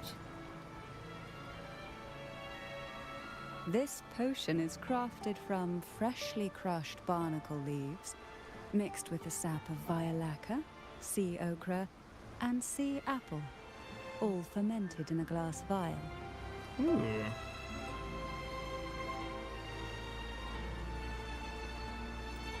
Each of these lovely plants is cultivated here, hand-picked, sorted, and blended by my own hands. As the poisonous ingredients entwine, their toxins soften over time, like nightmares transforming into the sweetest dreams. Don't worry, it's perfectly safe, and even delightful. Drink up and rest a while. Though I may not be able to lift the curse binding you just yet, I can certainly help tame it for now. Why does this not inspire confidence? Uh-oh.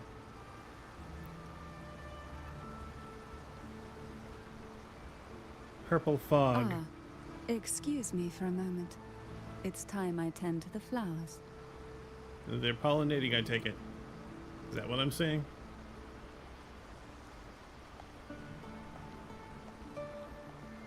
Don't you have servants for that? I mean, you're the head of the house. Oh. I'm doing fairly well, Avocado Zombie.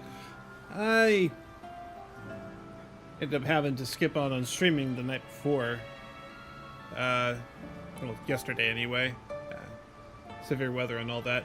We managed to get through with some high blustery winds, but aside from that, just a couple of tree limbs in the yard.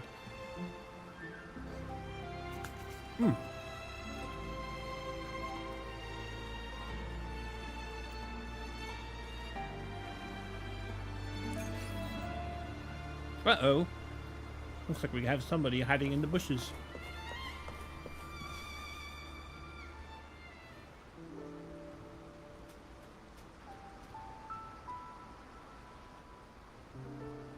You find a young girl hiding behind a plant, peering at you with wide, timid eyes.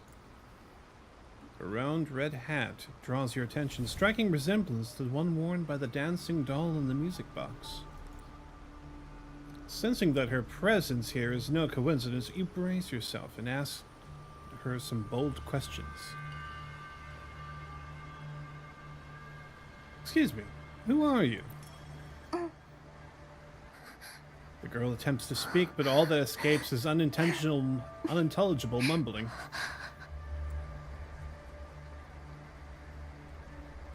The girl nods decisively before running off to another area.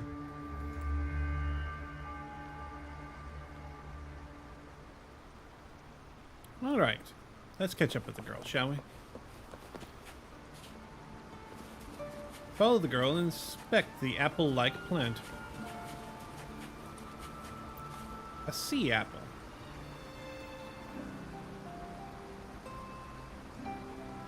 Are you trying to show me this plant? The girl nods. The crimson plant resembles an apple, yet it seems more like a peculiar marine creature. Apple. Apple in the sea. Sea apple. Sea apples are known to be poisonous. This clue must be a key to solving the riddle of the red apple. But before you can ask the girl anything more, she's already run up to another spot. Well, like I said, no real damage to be anything around the house. Just like I said, a couple of fallen limbs. I think one of our trash cans got knocked over, and some of the little houses that we've converted into cat housing got blown away and ruined by the rain. But aside from that, really no damage. Nothing that can't be replaced.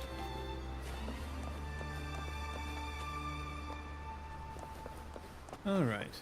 A jellyfish-like plant.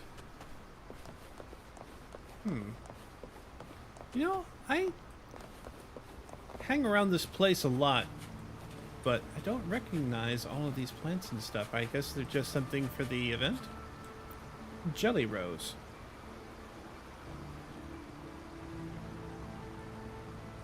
The girl nods. The plant resembles an apple, yet more like a peculiar marine creature. Jelly rose. Round hat.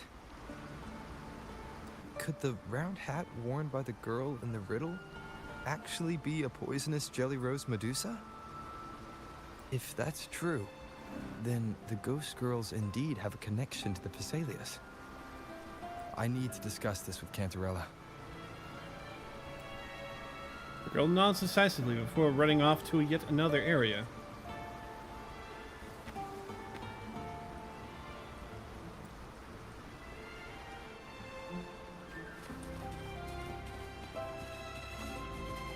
And I do know that there's a waterfall that pops off the end of the land mass here.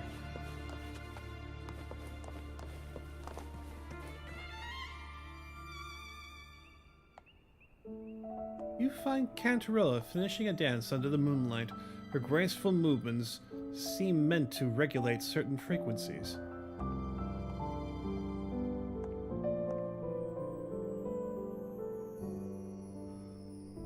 Okay, developers, now you're just showing off.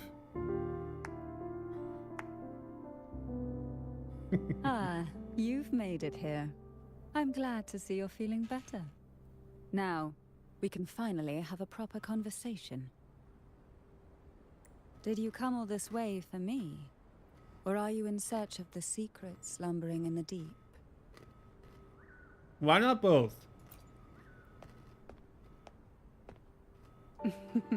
Such greed. Rest assured, I'm here to unravel the secrets with you, as I promised. What exactly are the sea apples and the jelly roses in the garden used for? The crimson sea apple, also called the alluring reaper, is a dangerous plant. A single bite can lead to paralysis, suffocation, or the excruciating pain of a burnt throat and torn organs, ultimately bringing its victim an agonizing death. As for the jelly roses, their blooms will transform into jelly rose medusae. These little ones can produce a neurotoxin that induces intense hallucinations, and in extreme cases, causes the body to seize and twist in a violent, uncontrollable dance of death. Yikes. The two lethal plants have been meticulously nurtured by generations of the Phasalia family, flourishing within the gardens of Portoveno Castle for centuries. So my guess was correct. The red apple in the second riddle refers to the sea apple, and the round hat in the last riddle points to the jelly rose Medusa. As for the first riddle, Siren's Song, the crown atop the mountain and the waterfall that cascaded into the depths below clearly points here. A crown-like castle that sits atop a jagged cliff with a waterfall rushing down. It seems the girls in the riddle were lured into the Portovino castle. The strange frequencies coming from the music box probably reflect the suffering of the ghost girls who were poisoned and tortured in the castle. But why? Why would the Phasalia family do this? I don't believe you'd engage in such senseless cruelty or take pleasure in others' suffering. There should be a reason behind this. Wait. There's one Phasalia tradition that might explain it. The divine trials. Oh. Well, I don't want to spoil you, Avocado Zombie, but if you're willing to stick around and hang out, I'd be more than willing to let you. I'm not going to kick you out after all. I mean, you're welcome to stay. But if you want to avoid spoilers, I suppose that there's nothing wrong with that. A couple days ago, I ran onto Apocalyptic Cat's channel while she was streaming this, I believe. I just finished up with the 2.2 storyline at that point, and I hadn't got to this part yet. So, yeah, if you gotta dip out and keep yourself from being spoiled, I'm not going to be angry at you.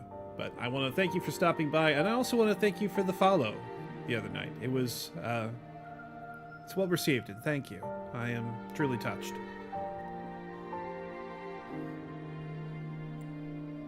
It's a ritual to select a maiden of extraordinary willpower, a Phasalia who can withstand the Thenodian's whispers.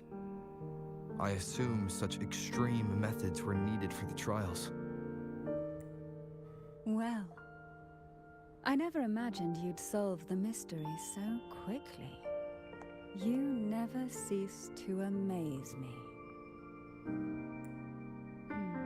The truth behind the Ghost Girl riddle is none other than the grim secret of the divine trials.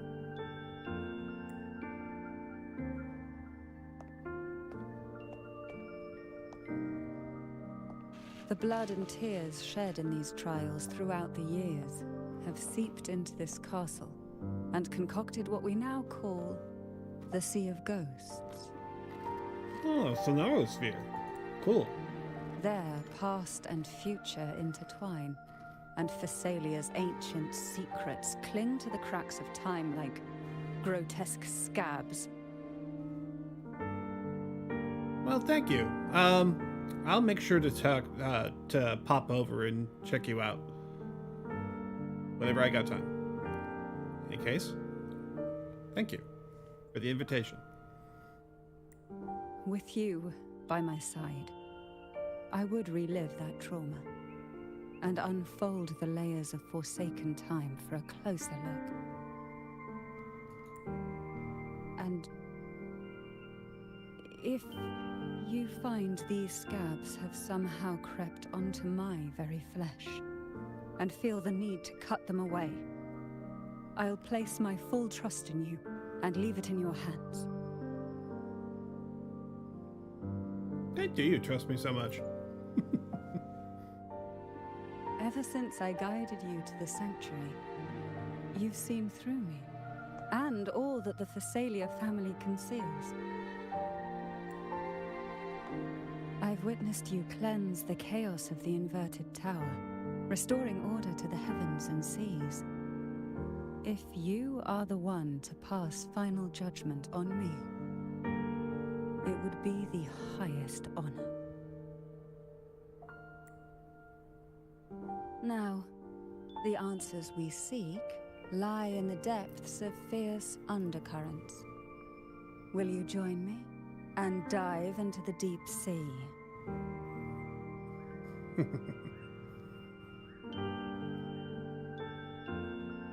Let's free those ghosts. I knew you'd say that. Your wisdom, courage, and kindness, no matter how deep the waters, always shine through. Once we enter the sea, I'll be right by your side, tightly. No poisonous creature shall harm. For you are the one I've chosen. Yeah, I think I'm ready to go now. Excellent. Together we dive into the Sea of Ghosts.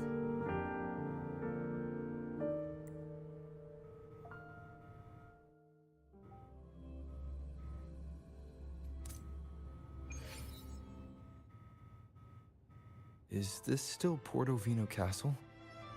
Something feels off.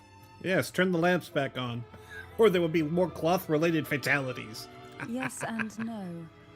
The past has spilled into the present here. The overflowing frequencies have enveloped the entire castle, forming this Sonoro, the Sea of Ghosts. The voices of the ghosts rise faintly from the depths, like the soft pop of a bursting bubble. Listen closely to these whispers of the past.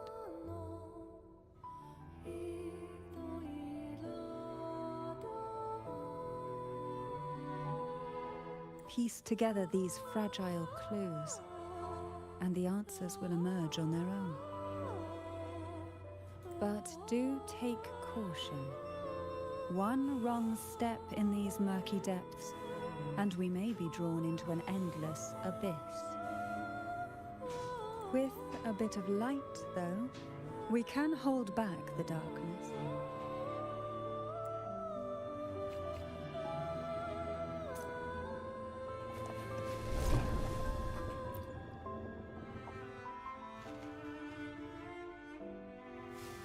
Though the black of the sea is overwhelming, I've managed to preserve the last ray of light.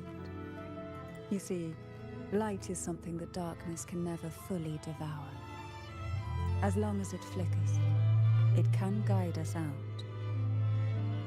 I, Cantarella Thessalia, hereby grant you unrestricted passage through Portoveno Castle. Let us explore and weave through the past and future together.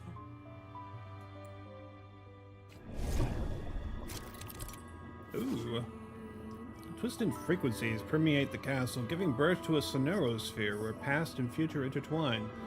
Use the lamp given to you by Cantarell in certain areas to travel between different dimensions. In the Sea of Ghosts, remnants of jellyfish float in circular areas. Use the lamp within these zones to travel to different dimensions. Okay. Okay. Oh. We are now in a fragment of the past. You've done well. The past that emerges from the Sea of Ghosts is not entirely real. It only reveals what it chooses to show, which means we must uncover the hidden truth ourselves. Spirits bound in the cracks of time wander no more. Please set them free with the light. They've been trapped here for far too long.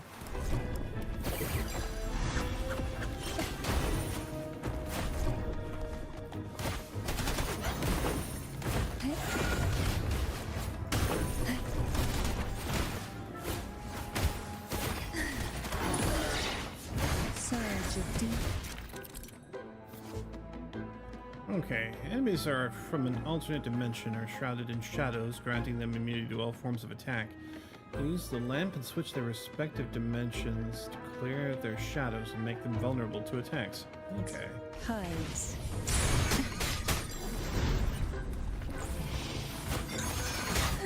I see. That tickles. Oh, this fall from the abyss.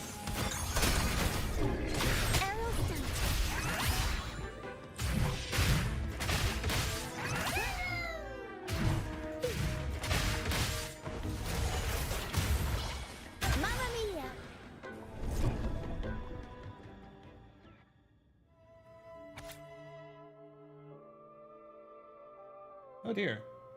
I see. Let's see now. Through the initial selection, you must forge ahead. Compete, strive, and fight for your place. Show your strength, wisdom, and courage, and perseverance as you journey through the depths to become the Thessalia Maiden. The head of the Thessalia family will offer the chosen one an elixir capable of granting any wish. Be it eternal beauty or miraculous healing, all desires can be fulfilled. Candidates: Mandragora Thessalia, Ebanon Thessalia, Cantarella Thessalia, Chloe Thessalia, Anis Thessalia, Marina Thessalia. First trial. Poison is the bedrock on which the Thessalia name stands. Let it test your willpower. In this trial, you must be able to select 3 most toxic sea apples from the depths and bring them back by any means necessary. Remember, the use of any external tools to determine their toxicity or aid in retrieval is strictly forbidden. May the power of the Thessalia bloodline awaken within you. A potion that can grant any wish. Sounds familiar. The girls must have been lured here by such impossible promises. Cantarella, since you were part of the trials yourself, why not just tell me the secret? There. We are surrounded by twisted frequencies. It seems they're guiding us towards the truth of the divine trials. And that truth holds the key to solving the Ghost Girl mystery. During the trials, the ever-present abyss silently watched over us. I can feel the sonorosphere has recreated that same ominous gaze. If I were to reveal everything about the past all at once, this sonoro could grow unstable, or even collapse, drowning us in its wake. To keep us safe, we must tread carefully and avoid taking reckless actions. So let's listen carefully to what the sea is trying to tell us.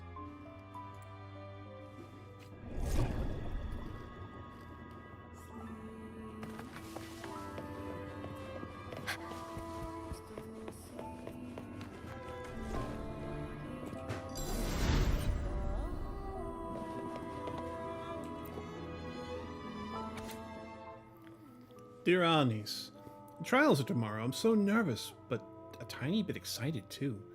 Phasalias are really, really scary. Some of them strut around all high and mighty, while others are just unsettling. Like something out of a bad dream. They must be really good at handling poisons, right? It's just the thought of facing them makes me feel that maybe I could make something to help Jojo. Thinking about it that way makes things a little less scary. For Jojo's sake, what's a little poison anyway?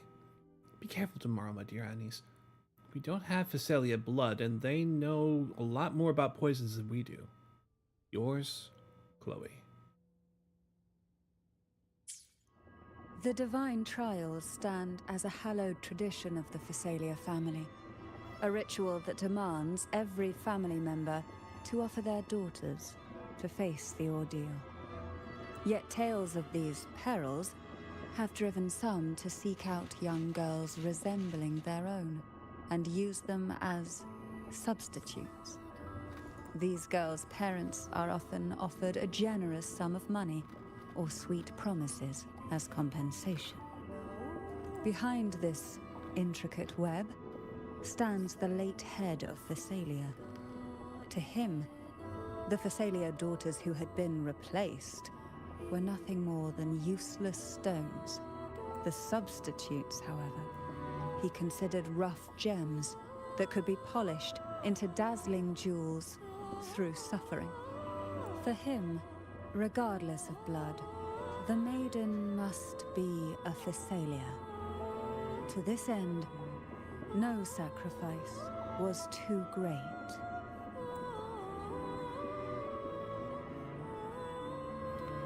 Alright. Let's take a look around. Oh.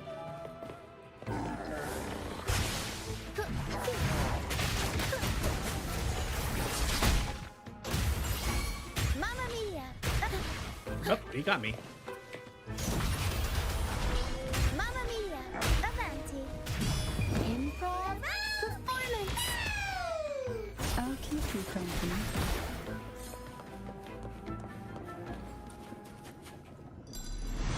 Excuse me.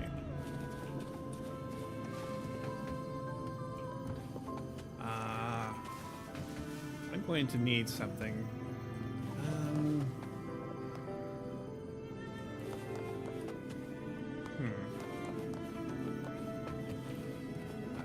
I'll have to come back to this. Oh, there we go.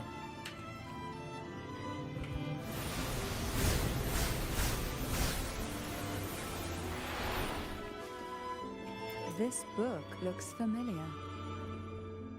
Just put it back on the right shelf, like how you did before.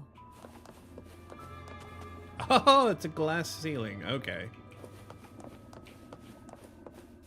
Let's see. Downstairs, yes?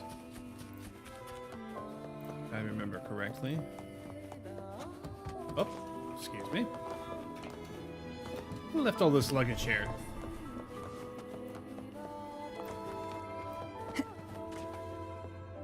That way.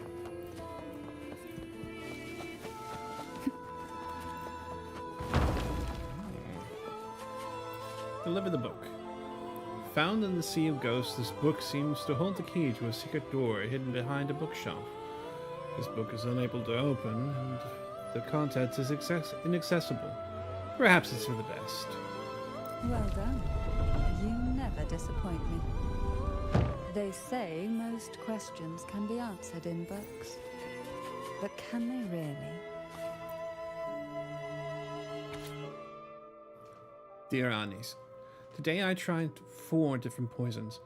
The first one gave me a pounding headache, the second made my stomach cramp up, the third left my bones feeling all itchy, and the fourth one made me so dizzy I started seeing little dancing figures everywhere. I'm feeling a bit wobbly, and the words of this note are jumping around as I try to write. But that unsettling Phasalia girl gave me some medicine. After I drank it, I felt a little better, just enough to write to you. You might wonder why I'd ever drink something from a Phasalia, but don't worry. I've been keeping my eye on her. She's different from the others. They don't seem to like her much, and she's always by herself, mumbling and grinding herbs. What she said last time wasn't a lie, and she didn't hurt me. Maybe not all Phasalias are bad. I'm thinking about asking her for help. She knows so much about medicine, and since she doesn't fit in with the rest, maybe she'd teach me how to mix the right potion to help Jojo. I know it's risky, but if there's even a small chance, I have to try. Oh, and one last thing. Security's even tighter now, so be very careful, okay? If you hear 3 quick knocks, that'll be me. Yours, Chloe. To avoid the watchful eyes, the girls formed secret pacts in whispers. Hum a special tune. Use the right color. Knock on the door 3 times every 2 seconds.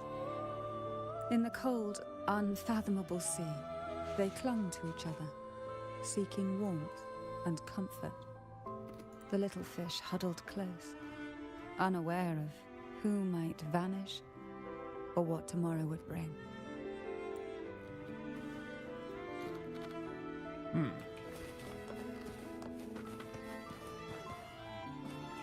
Who will sink into the depths with me, engulfed by sea's venom? Pour from the abyss, surge of deep riptides claim you.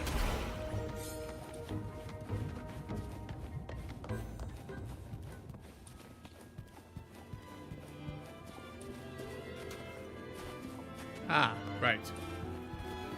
So,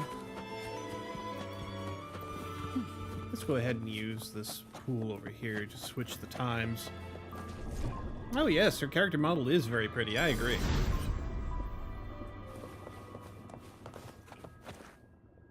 Ooh.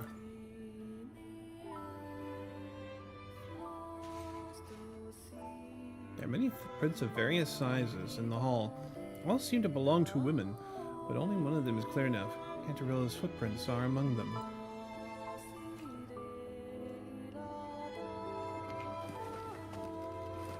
Why not savor this?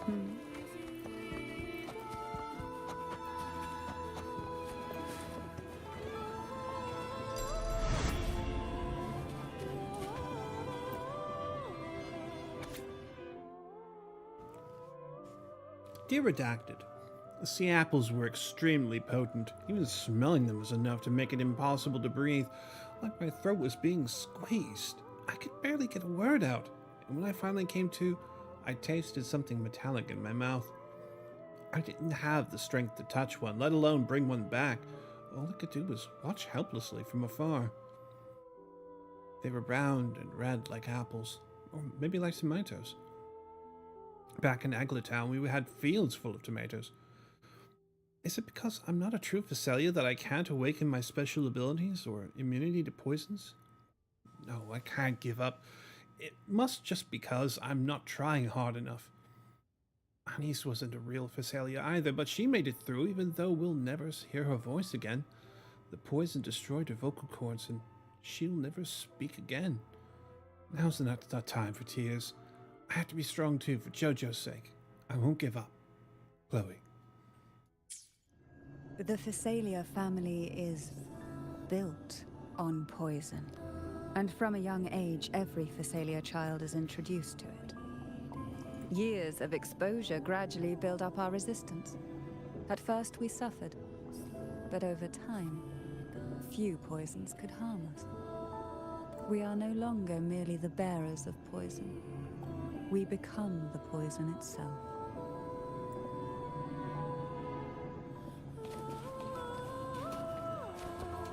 Oh, right, I have to...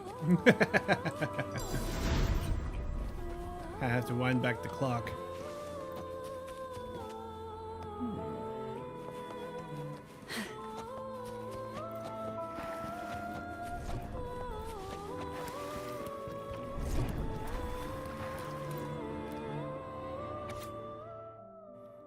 Mandragora Phasalia, Hebidon Phasalia, Cantarella Phasalia, Anis Phasalia. All the above candidates have passed the trial of poison. Please take a moment to rest and prepare for the second trial.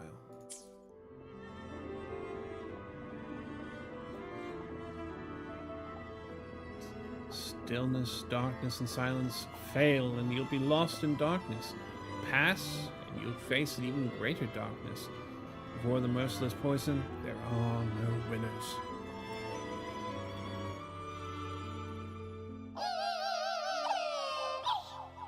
So painful. Urgh. Sweet dreams, girls. May you rest in peace. Cold in the abyss. Crush forth in fury. Oh, this is fun. Surge of deep tides. Sink into the endless deep.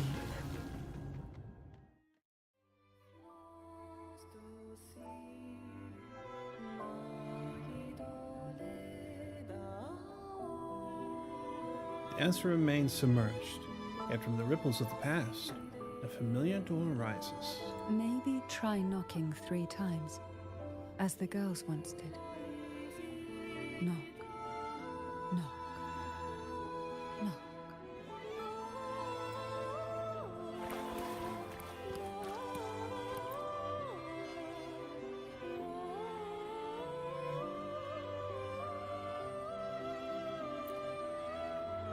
A strange sensation creeps into your hand as you knock. You immediately sense the shift in the surrounding frequencies. Behind the door, you catch the faint smell of seawater-soaked pages and the soft sound of jellyfish tentacles brushing through the waves.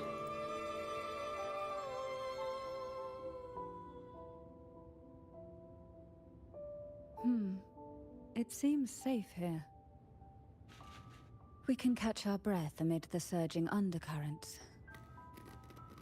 Even in the depths of the sea, there would be a place for resting, like the eye of a storm.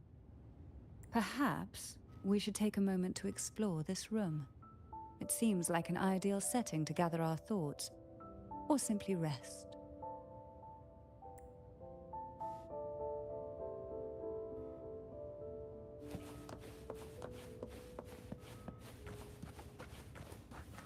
Oh no! Now there are 2 of them!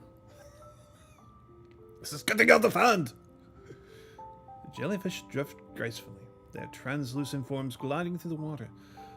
A jelly rose medusa sways its delicate tentacles, its rounded body resembling an elegant hat. It gestures behind you, and as you turn, an unexpected door stands in the center of the room.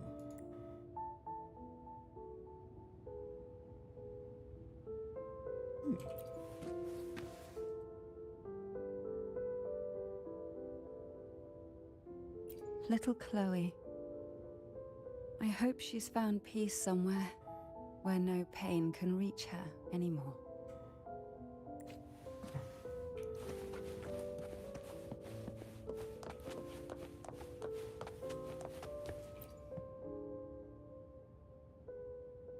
Before opening the door, have you ever imagined a scene where seawater rushes out, flooding everything before you? But for now, I don't think that will happen. We haven't quite reached the deep waters yet. Should we go now and see what the jellyfish are trying to say? Yeah, let's go. Lovely. Don't forget to knock 3 times.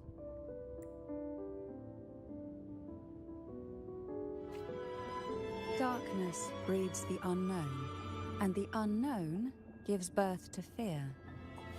In a place like this, the only anchor you can rely on is the faint light by your side. Trust its guidance. It will clear a path through the shadows and quell your fears.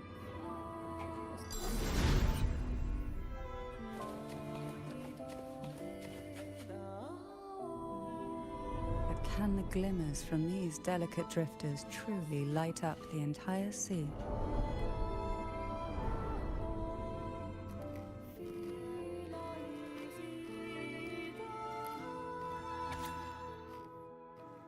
A second trial. To claim the title of maiden, one must demonstrate the strength to make decisive choices. Excessive emotions are vulnerabilities and burdens for any candidate worthy of the title. Each participant is required to capture the most venomous jellyfish from the sea and return it to its location. To this location. Upon your return, you will team up with other candidates and exchange your catch. The candidate with the more potent jellyfish shall be declared the winner. In the event that you encounter an accident along the way, the other paired candidate will be declared the winner by default. Use your awakened abilities to endure the depths of the sea until the end. Trust only yourself, and remember that the title of maiden is worthy of your pursuit. Team assignments: Mandragora Phasalia and Hebidon Phasalia, Cantaril Phasalia, and Anis Phasalia.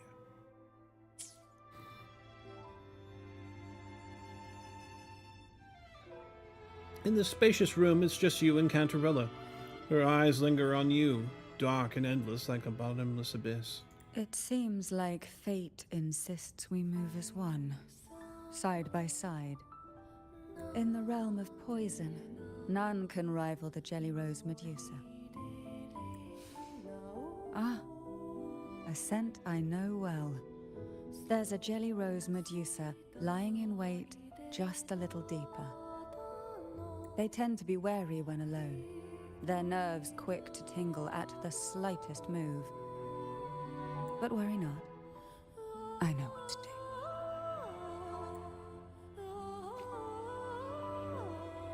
do. All right.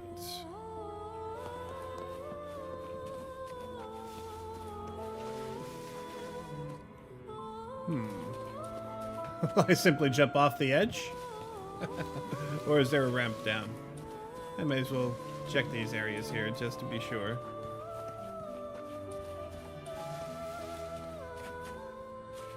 Looks like I can't change the lighting any. Oh well. Over we go.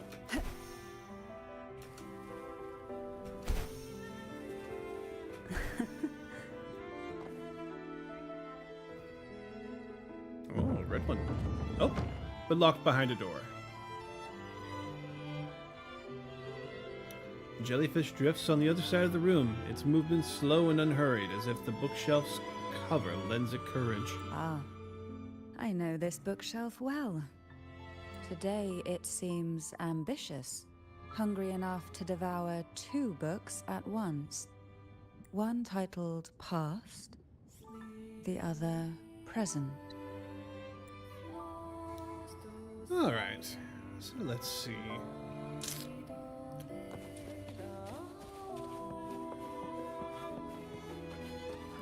What we want has a way of appearing when least expected.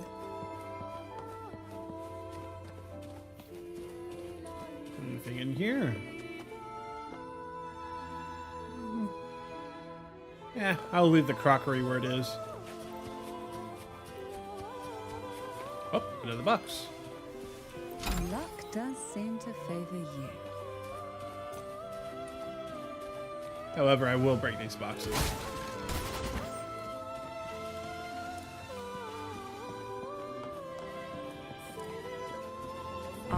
prisoners to the insatiable appetite for knowledge, or to the ever-expanding void. Yet I trust your eyes. They'll see through the tricks hidden within. Surge of deep tide, surrender to it. Crash forth in fury.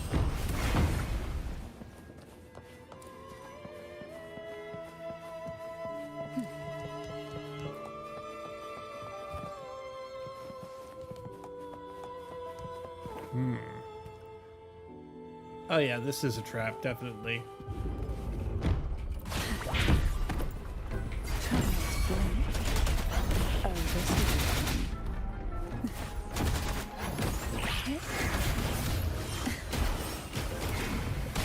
Riptides claim you, engulfed by sea's venom.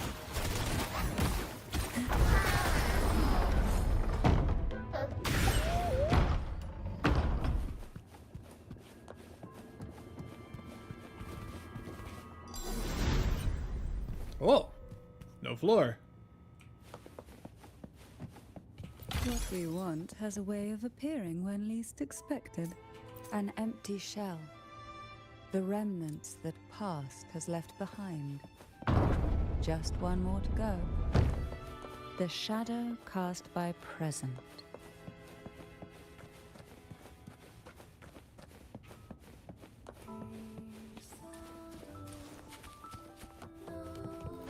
This one isn't picky.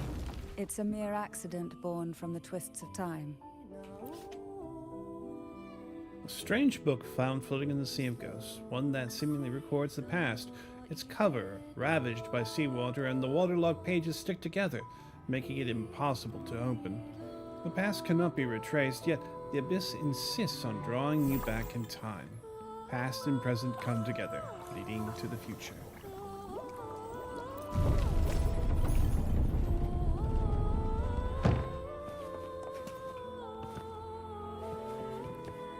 Inspect the sketchbook.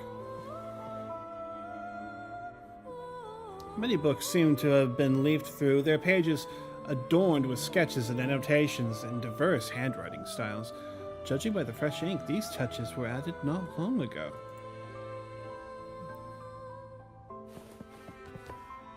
Now both past and present are ours. Go ahead. Knock upon the door where future lies waiting.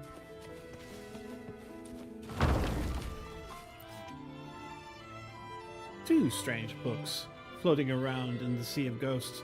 One records the past, its cover ravaged by seawater, and the waterlogged pages stick together, making it impossible to open. The past cannot be retraced. Yet the abyss insists on drawing you back in time. The other book is about the present. Its cover formless, its pages sealed. There is no need to look further. For you are presently writing this book. Past and present come together, leading to the future.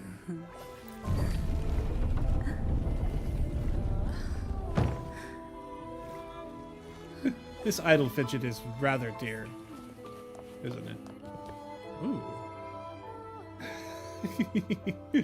Ooh. Rhinestone flooring. Oh, frightened away, our lethal yet delicate little friend. Looks like we need to handle these two first. Each of them in a different time zone.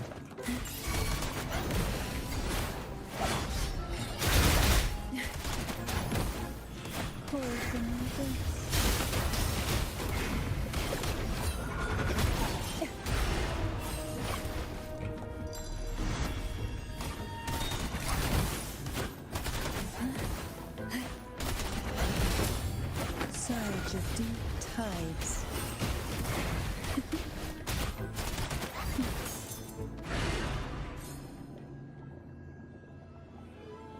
Such a glimmer lingers where the jellyfish once was, as though it's trying to tell you something. Dear Mandragora, my dearest sister, I cannot fathom anything more heart-wrenching than facing you in this trial, given all the years we've spent together growing up. As Phassalia's eldest daughter, you were always sheltered, yet you took it upon yourself to welcome me into this world with such tenderness. I still recall the way you would sew my clothes, even adding that little pink bunny design. It was so soft and fluffy, far more lovely than any strange creature from the deep. The Phassalias can have only one maiden. I wish it to be you. To show you my sincerity, I'll share my newly awakened ability with you. My tears are lethal. They paralyze people upon contact and then clot their blood. I swear by the name of Phasalia that is true. Please, think of a way to counter my power. When the time comes, I hope you can free me from this fate.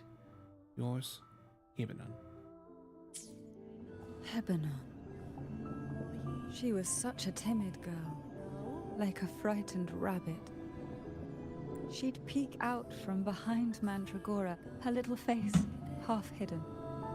She cried so often. I still remember the day she brought me tea laced with mercury. Her hands trembled so much, tears spilling into the cup as she tried to serve it. Such a good girl, really. So I couldn't bring myself to refuse her. Had I not drunk it, the abyss closing in on us would have taken us both. The tea itself, well, it was tolerable. Certainly better than sea apple. Just a bit of burning, a touch of dizziness, and a pounding ache in the head. Whether it was her tears that softened the poison, or my body's quiet resilience, I recovered quickly enough. Only through suffering could the girls of the trials steal a fleeting moment of peace. Forgive me. I shouldn't linger in memories. After all, it's the present and future that truly matter, wouldn't you say? Alright, now I need to build a path upward. Oh. Okay. Ah, the door's open. Good.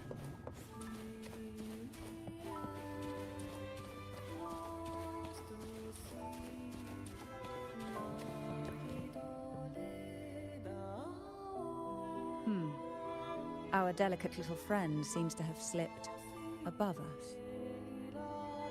I'll find us a way.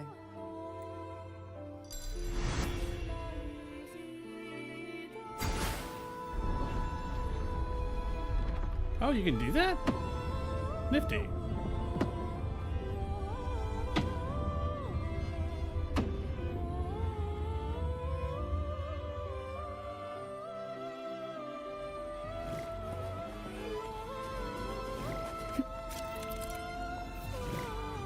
Coming in contact with the umbrella of a bouncy jellyfish will bounce the resonator upward. You can only interact with bouncy jellyfish in the current dimension. Bouncy jellyfish from other dimensions appear as visions and cannot be interacted with. Okay, so this one should be good.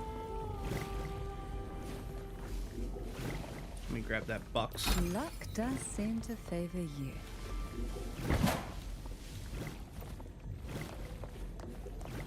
Right, and up and away.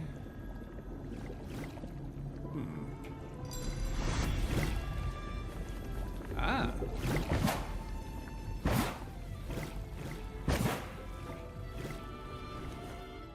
And here we are again. Trap? We desire, No. and so we find.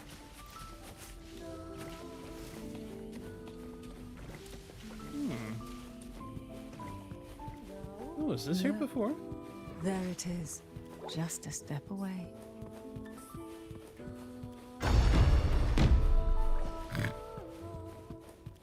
Throwing whole bookshelves at us, are we?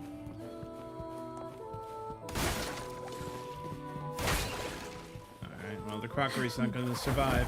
It seems everyone desires the deadliest jellyfish.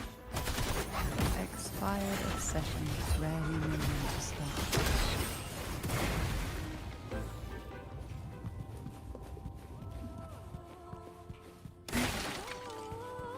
Who will sink into the depths with me? Feel the tide pull, Oh, this will be fun. Sleep in the whispers of silence.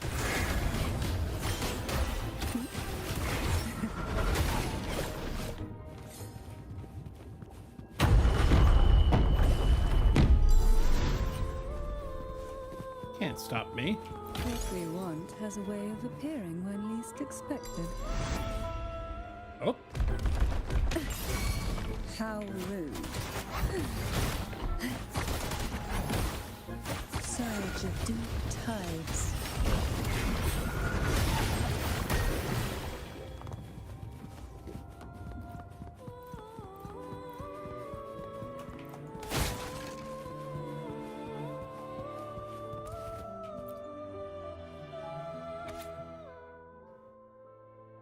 dear Hebanon, the head of our family has always taught us that to be born into the Thessalians is to embrace coldness, decisiveness, and ruthlessness.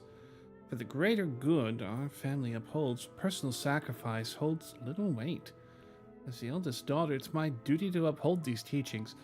While our ways may seem harsh, they are accompanied by the weight of expectations and the honor of our name. I have resolved to relinquish all personal desires, allowing for the family's code to seep into my very soul. Our impending duel will undoubtedly bring pain, yet we both have come this far. I trust we will become exactly what the head envisions for us. You too are a daughter of the senior line, and I implore you not to follow in our cousin's footsteps, who defies the head's will. Gather your strength and determination so that when we face each other in the trial, we shall do so as equals. Should I become the maiden, I will honor your sacrifices, and if you are chosen, I hope you will do the same. Yours, Mandragora. Mandragora, just like her name, was a bright yet lethal flower.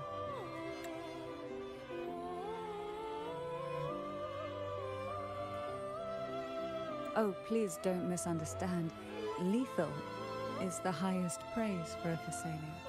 She clung to every teaching of the head of our family, shaping herself so meticulously that her thoughts and her very self vanished, lost to the family's cold framework.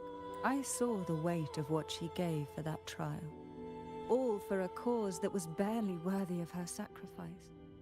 So, when she served me the scone, dipped in the essence of jelly rose, I didn't hesitate to swallow it all.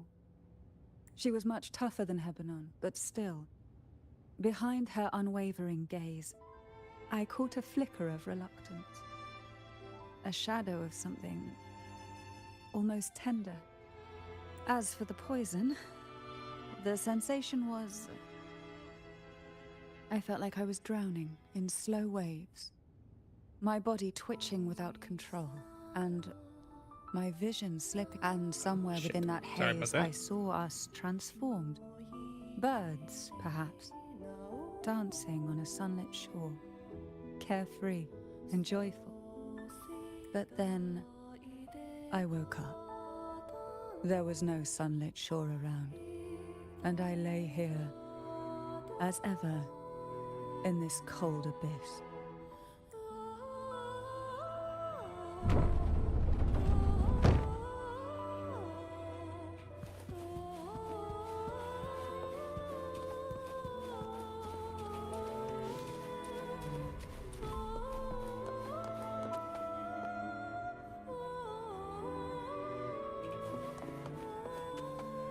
Down again?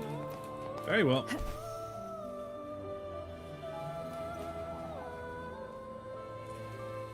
What a divine breeze.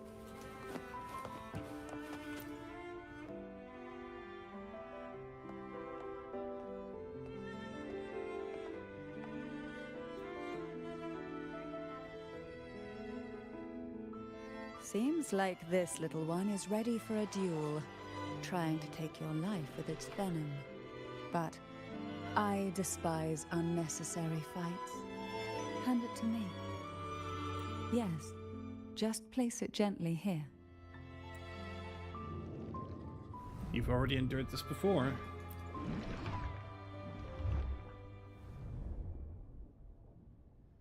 Nothing to fret about, dear. I've long since made my peace with poison. This jellyfish, a remnant of the past, can't harm me now. I find that difficult to believe. Jellyfish are extremely poisonous, and those needles are no joke.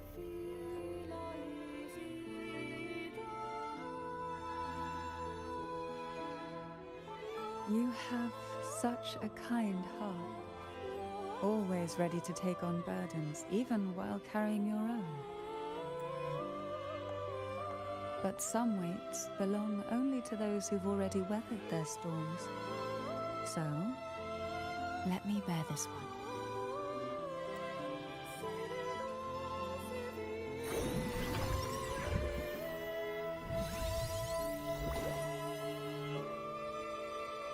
See? I'm fine.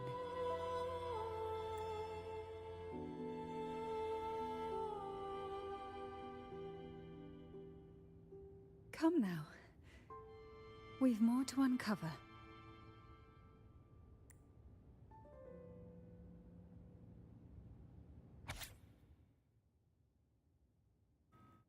Antarilla Phasalia and Anis Phasalia have passed the second trial.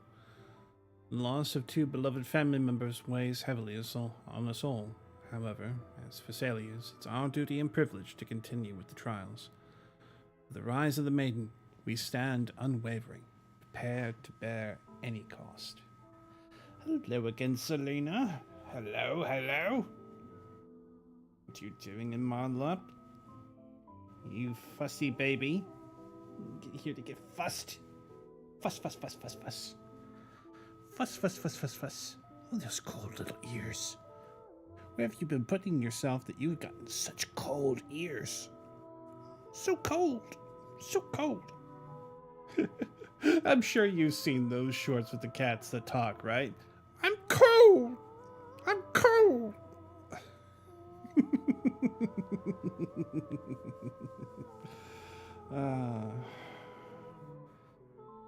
Oh, we have such need of comfort. These little guys. Yeah. You guys really are a blessing. I love you so much. Such good little babies.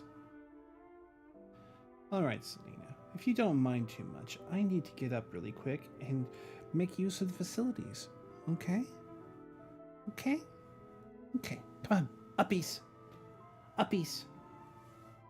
It's time to go. Thank you. Alright. With that note, I'll be right back.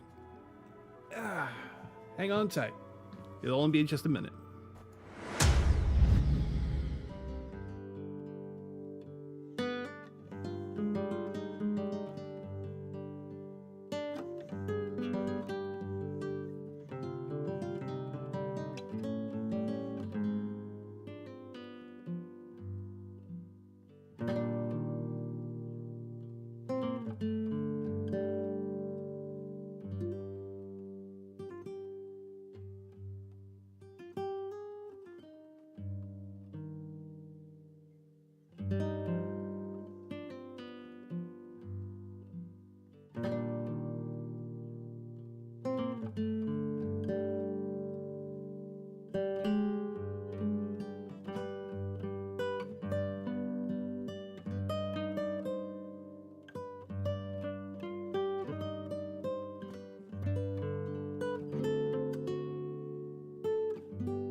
And we are back. I hope that little break was enough for you guys to get a stretch in. Maybe get yourself a drink like I did. Maybe use the bathroom if you need to. In any case, let's go ahead and continue with the story. Jellyfish have no voice. They simply drift in the tide, struggling to let their faint glow disperse the darkness. Yet, here it is, a small shimmer of light, escaping the grip of the past to reach us now.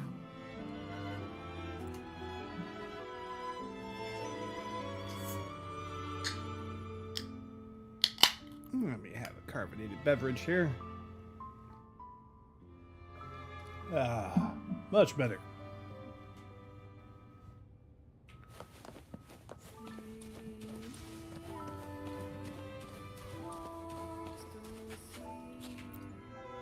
Knock, knock, knock.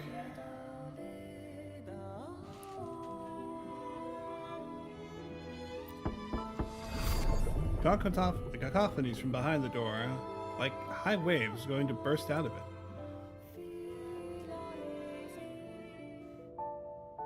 Ah, it seems a subtle shift has taken place. I can smell danger. Let's look closely and see what new presence lingers here.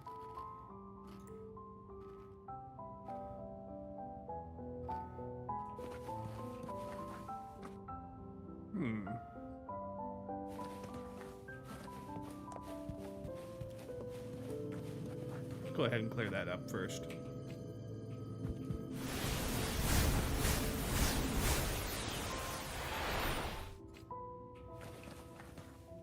Let's inspect the sketchbook. 12 jellyfish drift in the sea, floating silently as can be. 2 swim slow, their pace a crawl, sucked into a whirlpool they fall.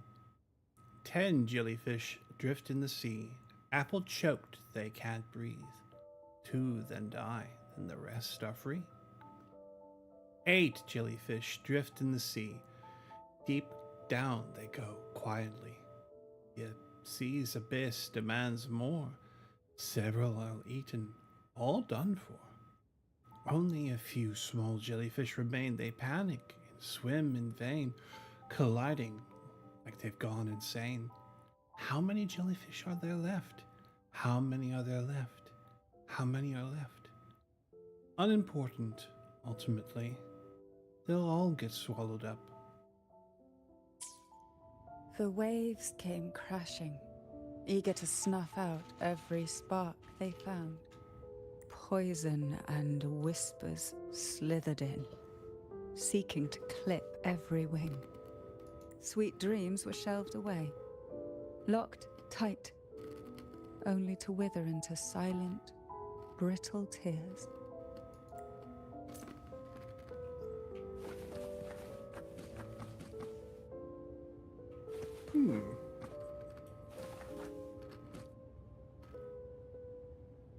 Two towers and a dome with an oculus.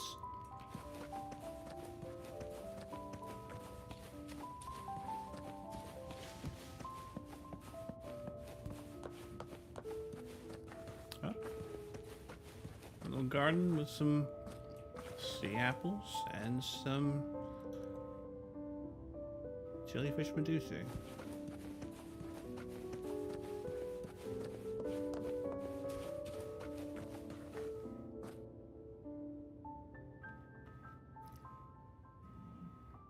A doll wearing a red hat has appeared on the table out of nowhere, drawing your attention.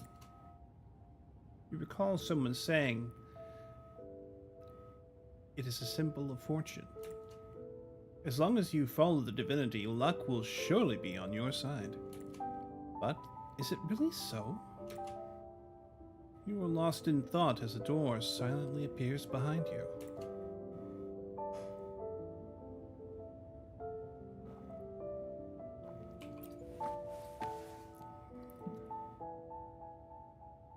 This time, let's ask her about her mood.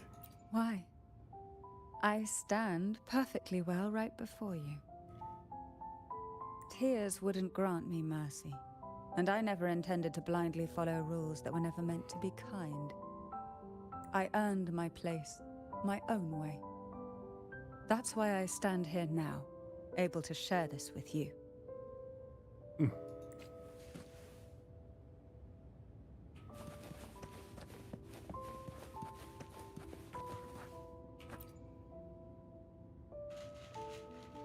There's a weight to the air behind.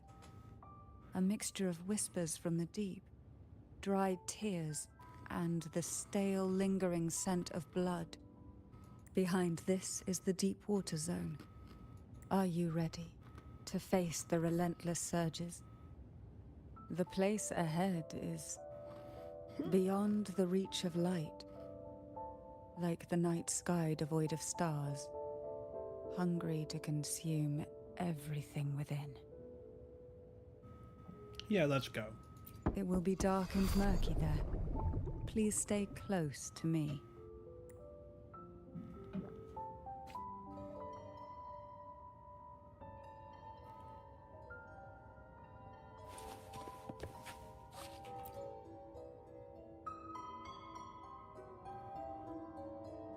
Doll's lifeless face stares at you as if prickling unease crawls up your spine. Final performance? Begin soon? Hat? Unfit. Help me. Bring the round hat. All right then. Doll stands still, responding to your generosity with silence. You okay? You're affected by that jellyfish, aren't you? No, it's merely some old memories resurfacing. Don't worry. I'm quite well. When I entered this place, I knew that certain memories would seek me out, even if I did not wish for them to. Seems I'm not as resilient as I thought.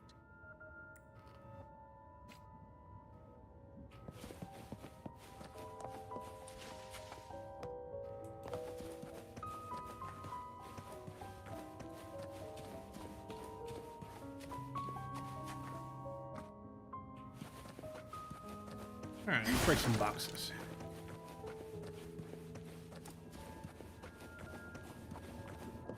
Alright. Where to now? Here, the past and future, dreams and reality, are intricately intertwined, inseparably bound. The chaotic frequencies here might have trapped the light. Let's try once more, gently. Patience and encouragement always help.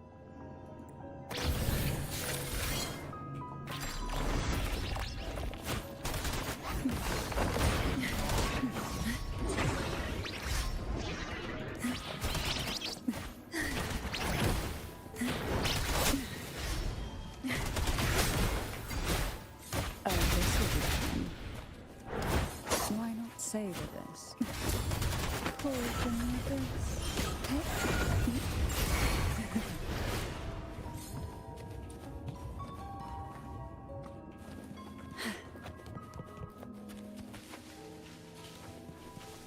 Who will sink into the depths with me?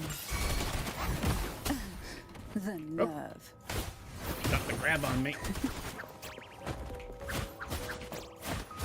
Surge of deep tides. Feel the tide fall. Pour from the abyss. Oh, this will be fun.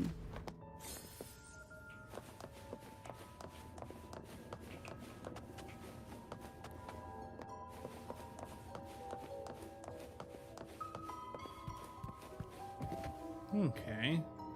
There appears to be something here.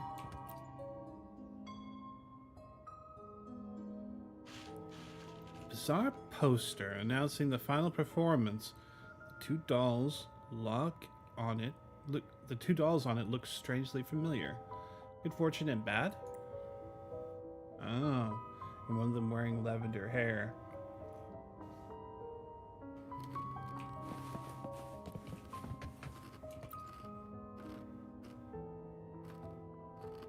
We've scoured every inch of the backstage, including every shadowed corner.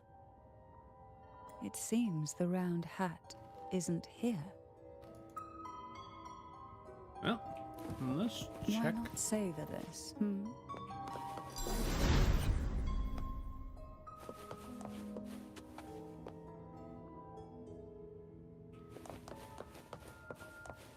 Trap? We desire, and so we find. I guess not. Who will sink into the depths with me? Sink into the endless deep. Surge of deep tides.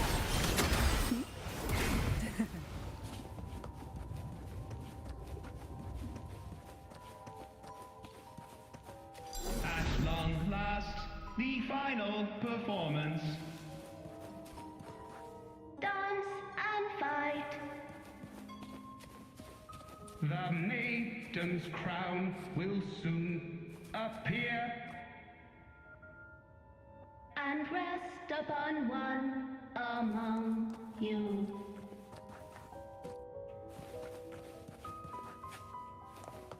Ah, this is the one with the hat. Round hat for you. Take them. The doll thrusts a round hat into your hands with no further explanation. The red velvet of the hat gleams as if coated in a girl's shimmering tears. It's like a maraschino cherry on a frosted cake, sweet yet bitter.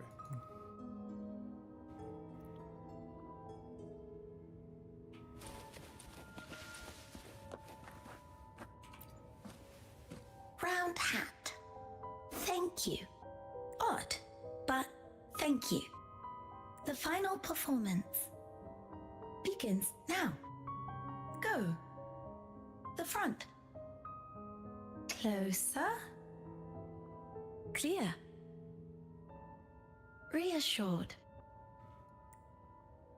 The doll's broken words seem to suggest to you step closer to the stage for a clearer view. But reassured, who would feel reassured, you or the doll? The answer may lie ahead once the performance begins. Showtime. Need light. The doll's face is expressionless, yet its gaze lingers unmistakably on the lamp on the floor. Lamp.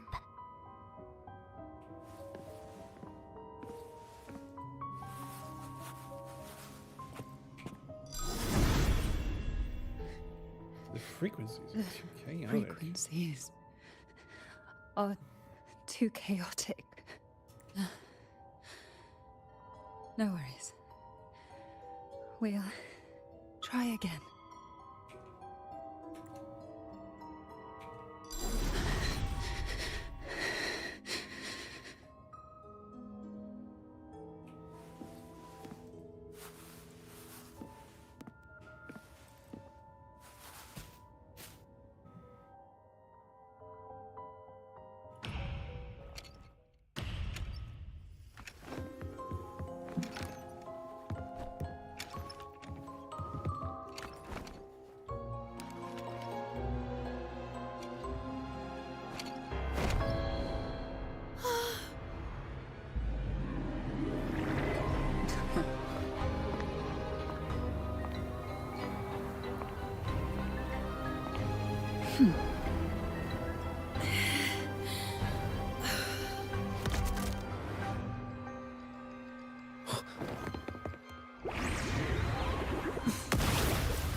You must be Annis.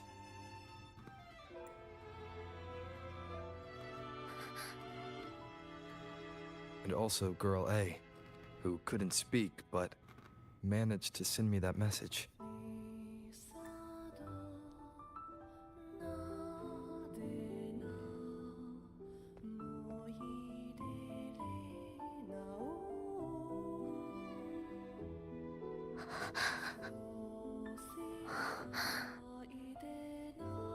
You want me to find her, right?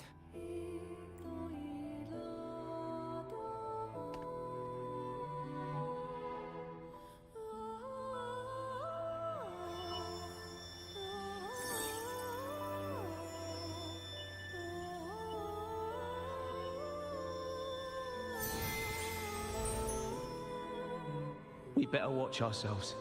They might have tricks up their sleeves we can't even imagine. How dare she show up in the town after everything they did? Will the lost souls truly return home?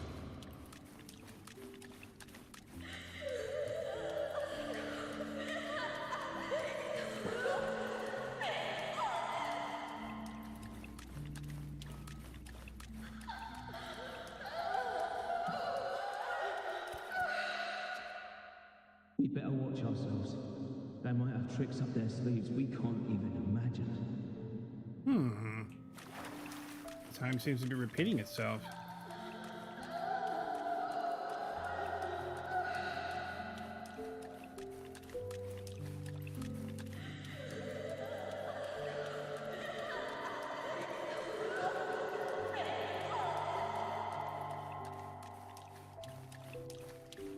How dare she show up in the town after everything they did?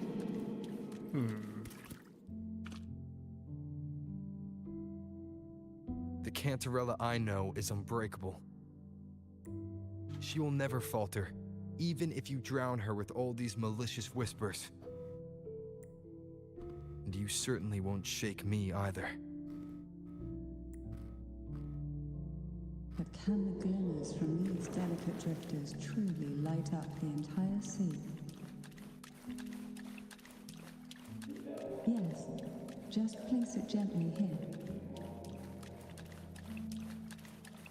I, Cantarella Physalia, value every promise I made to you, and vow to see them through. Besides, there are certain places that only you may be able to reach. Let's light that lantern, shall we?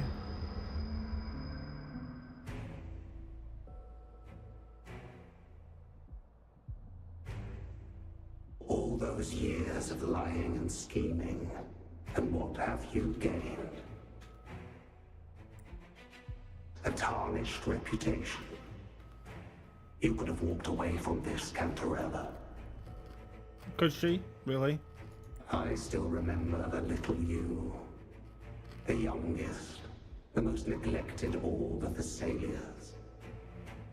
You always lingered by your cauldron, and only smiled when a bird fluttered past the window. You despise this place, don't you? But the blood in your veins, it binds you, holds you prisoner in this endless nightmare. You loathe our rules, yet they have already seeped into your very existence. Tell me, have you ever considered leaving? Let go of this burden that crushes you, and you'll be free as air, free to live the life you've longed for. Thundering or Tempest method? My dear lord, I have already gifted you the sweetest of dreams. But why do you still cling to this earthly burden?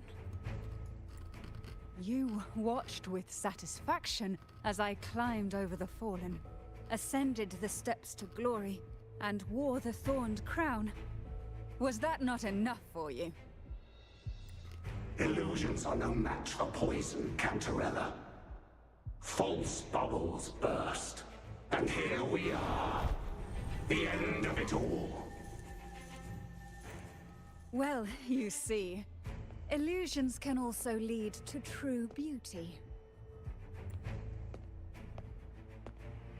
Your obsession, corrupted by whispers, has become a shadow over the castle. A deluge of delusions that shouldn't exist in this world. I can feel the pain those whispers inflicted upon you. Allow me to free you from them. Once more. Who will sink into the depths swiftly? The abyss may The light-headed Thessalia's obsession is in a special shadow state, making them immune to all forms of attack. During combat, the lamp's energy can be charged by performing dodge and counterattack. Ooh. Once fully charged, the lamp will emit a powerful light to dispel the shadows, making the enemy vulnerable to attacks.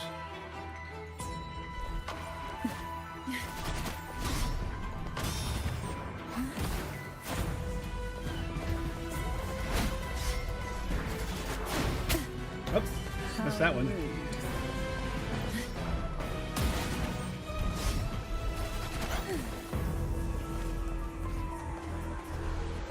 Now is the time. Let the light shine brighter. Oh, so it's a different kind of method. Oh, this will be fun. Aerial stunt. Mamma mia! Avanti!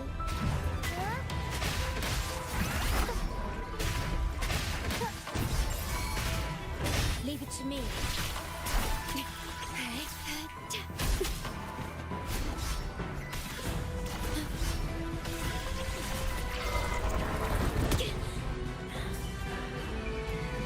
Fully banished the whispers. Watch out! The twisted obsession is returning to the shadow.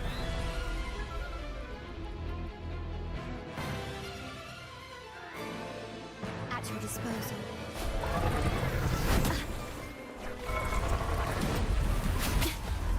The feeling of pain.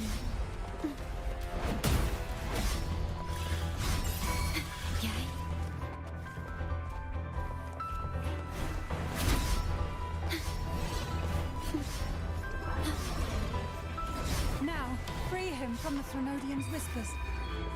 Oops. Call from the abyss. Crash forth in fury. Sink into the endless deep.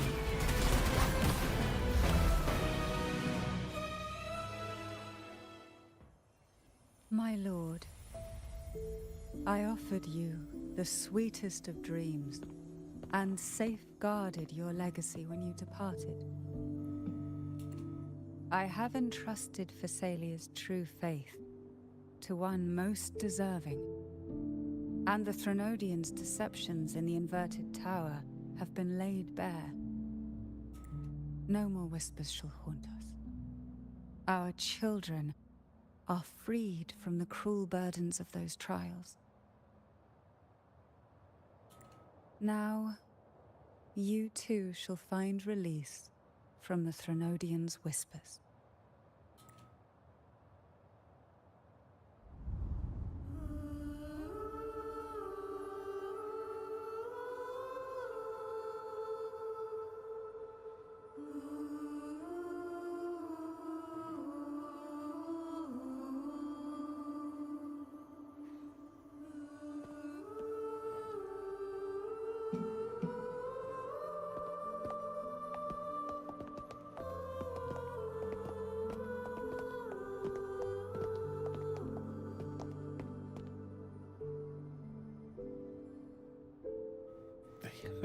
They aren't ghosts, are they? Nothing escapes your eyes, does it? We're here, alive and well. In that hellish duel, Cantarella shielded us with illusions.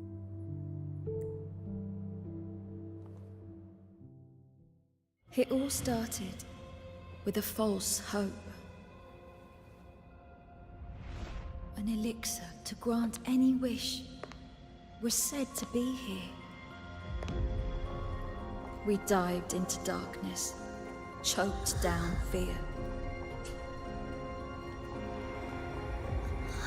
Nothing's here. but the deep. And ourselves.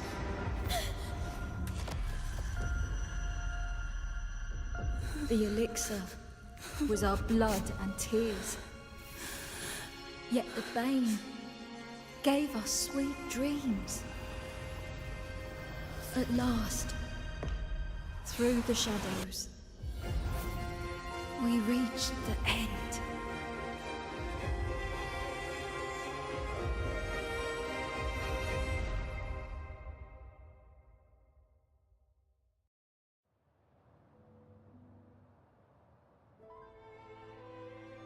Once Cantarella took charge of the family, she shielded us, keeping us safe in the castle's depths. Kind of hard living in the shadows, though, right? The Order's members were always prying, eager to find out the truth. I knew if we went out recklessly, we'd only invite danger. Though, I really miss my home. More than I can say. Fortunately, Cantarella holds the Night of Remembrance every year. With our masks, we can slip away, even just for a while, back to our village. It's always a great comfort to see Jojo living happily, and in good health. My dear, from this night forward, you're free to be with your families.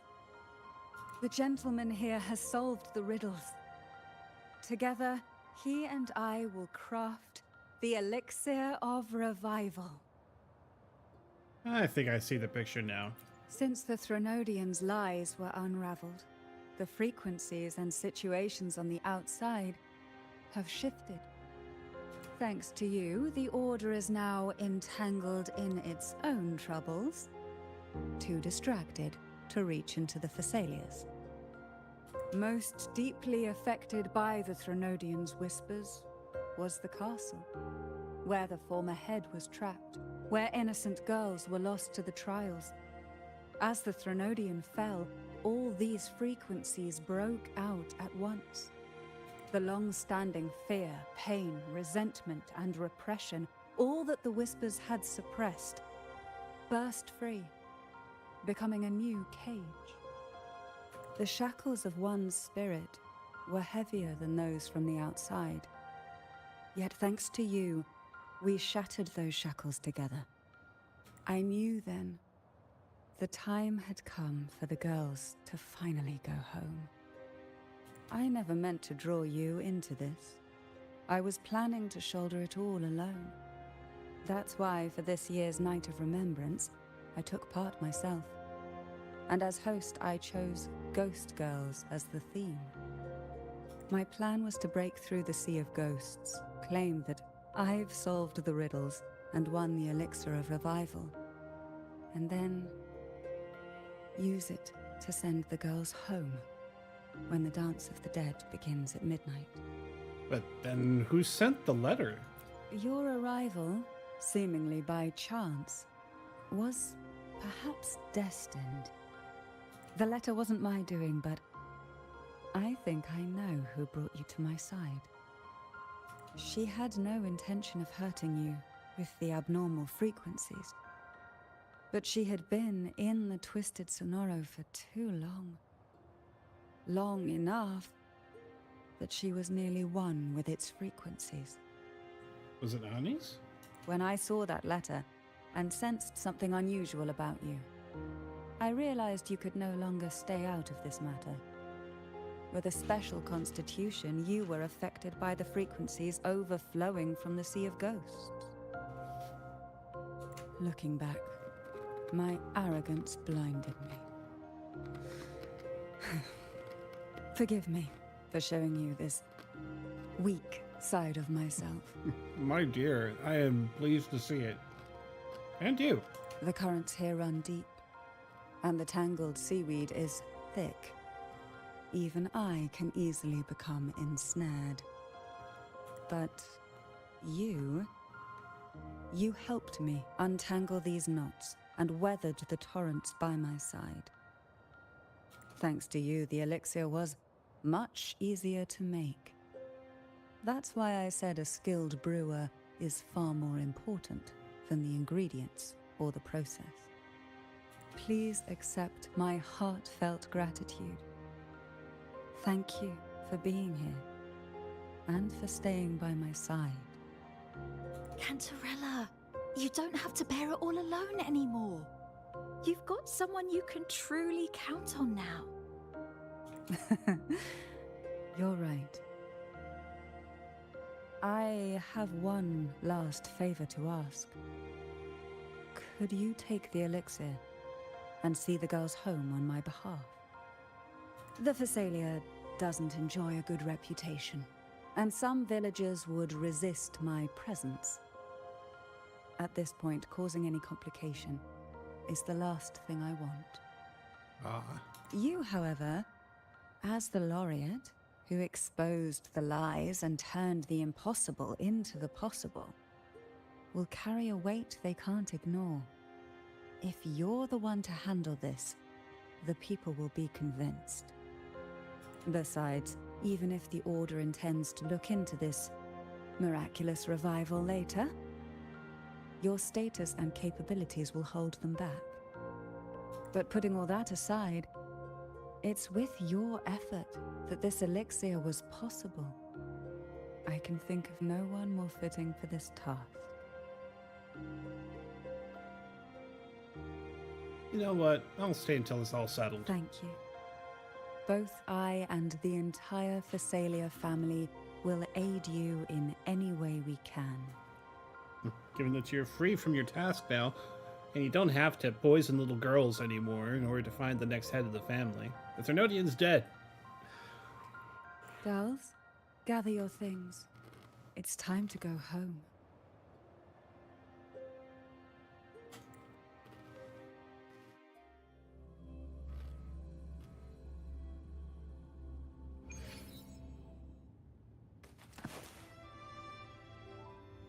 Thank you, Cantarella, for everything you've done for us for all these years.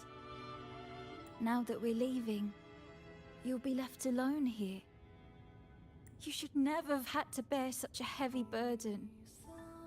I still remember what you told me back then, during the trials. You said you wanted to leave this place behind, go somewhere far away where no one knew you, and live freely.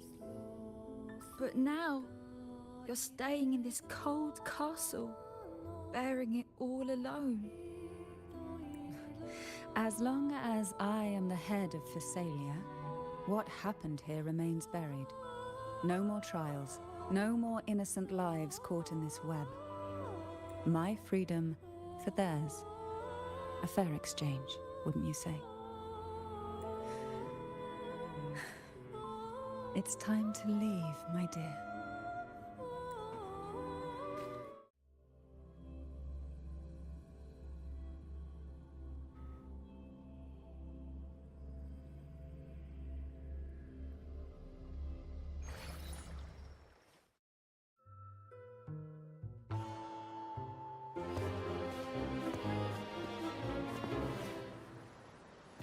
Tonight, all the riddles are solved. Behold, the elixir of resurrection.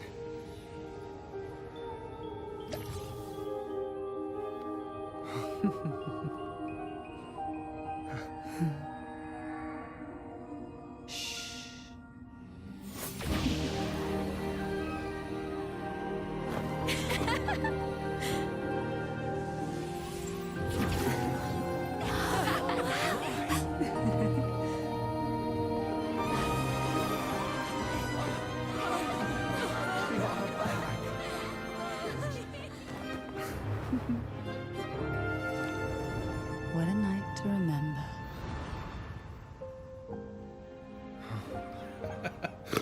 Now I have to wonder who's really the ghost here. Oh, it was Anis.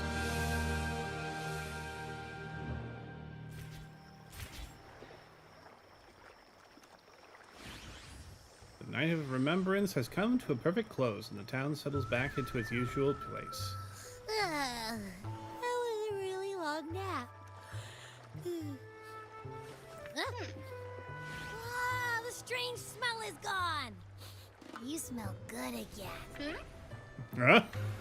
Oh, I had the best dream. I was dancing with all these cute echoes. Oh? Am I interrupting something? Well, no. Just go back to sleep. Fine. I'll just go take another nap.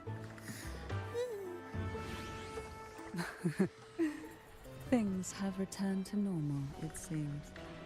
How delightful. It's late. Would you care to come to my castle and rest for the night? It would be my pleasure. Let me walk you home. Oh, the pleasure is mine, my dear.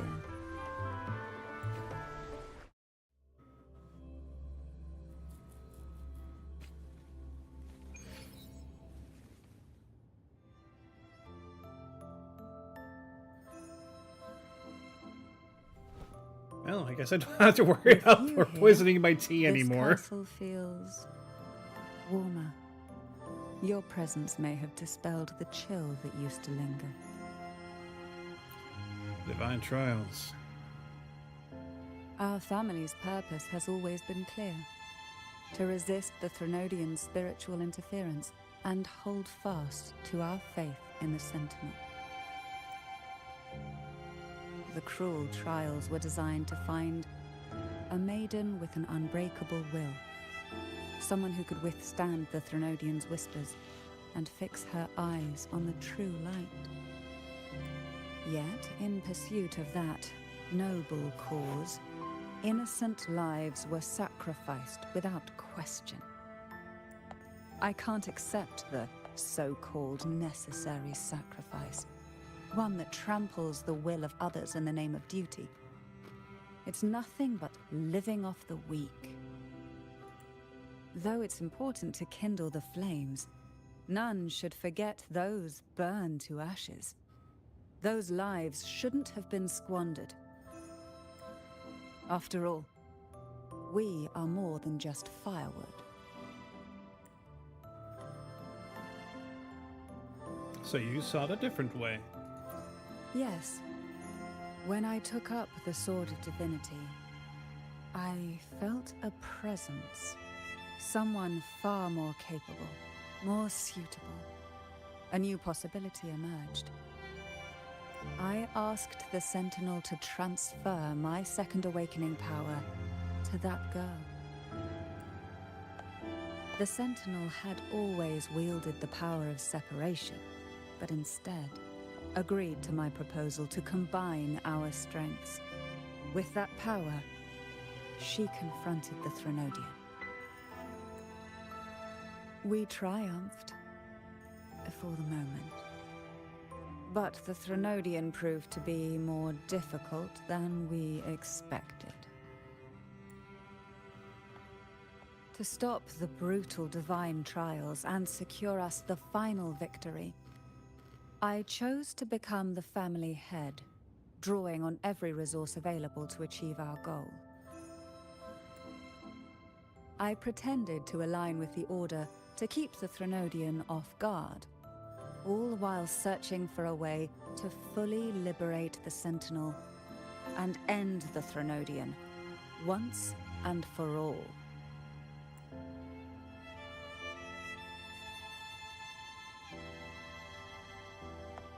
And then, I found you.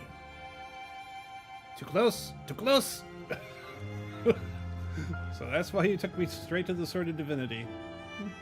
You know what? You must have gone through a lot. Just as you chose your path, I've chosen mine. I will see it through, whatever it may cost. Besides, compared to what you've endured, my hardships aren't worth mentioning. You defeated the Threnodian in the Inverted Tower, saved the people of Renacita, and freed those young girls. And me as well. To eventual The girls death are and now insanity? back home, Poisoned by and your the successor? Threnodian's Yeah. whispers have finally faded from this castle. And with the Order's concessions, the shadows over Renacita are vanishing. peace has come to us once more.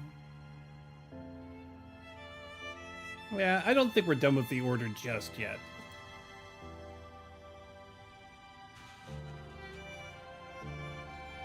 Thanks to you, the days of pain and sacrifice have ended. A calm life. That is the miracle you've brought.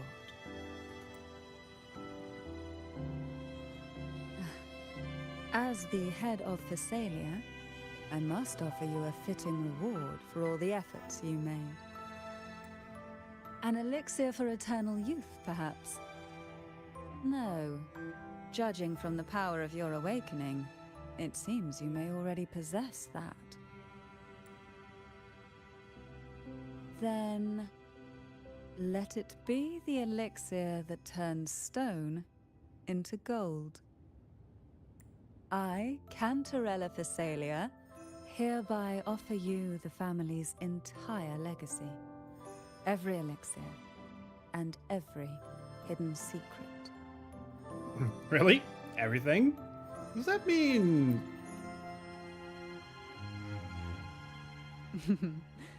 This is our home now.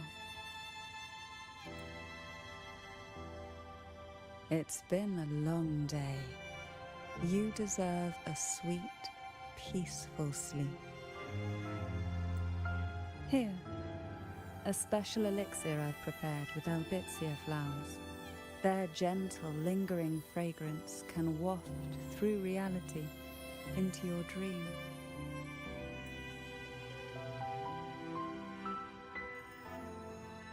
Now, close your eyes and rest. Good night.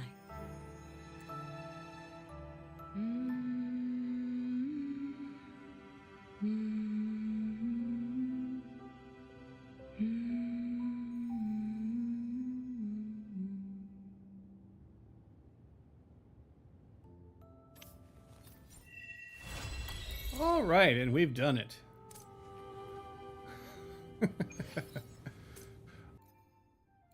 Yeah.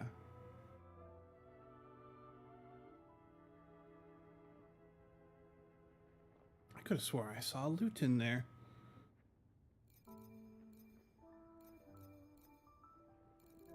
Oh yeah, and there's this, the Blood Pack's pledge that I got from the main story. Okay, let's harmonious vibrancy. Over arrow casts resonance, skill, unbound flow. Arrow damage dealt by nearby resonators in the field is amplified by 10% for 30 seconds. All right. So what was it that she gave us? Oh, here it is, the potion vial. A potion vial that Cantarella carries with her at all times. Its body is adorned with a sapphire that represents the family head's authority. To a Thessalia like her, what's stored inside is more than just potion, but her very essence, her trust, her emotions, and her soul. Okay. And we also have the star and some scattered petals. Alright. Well, that answers that question. I thought it was a loot, but it's in fact a vial.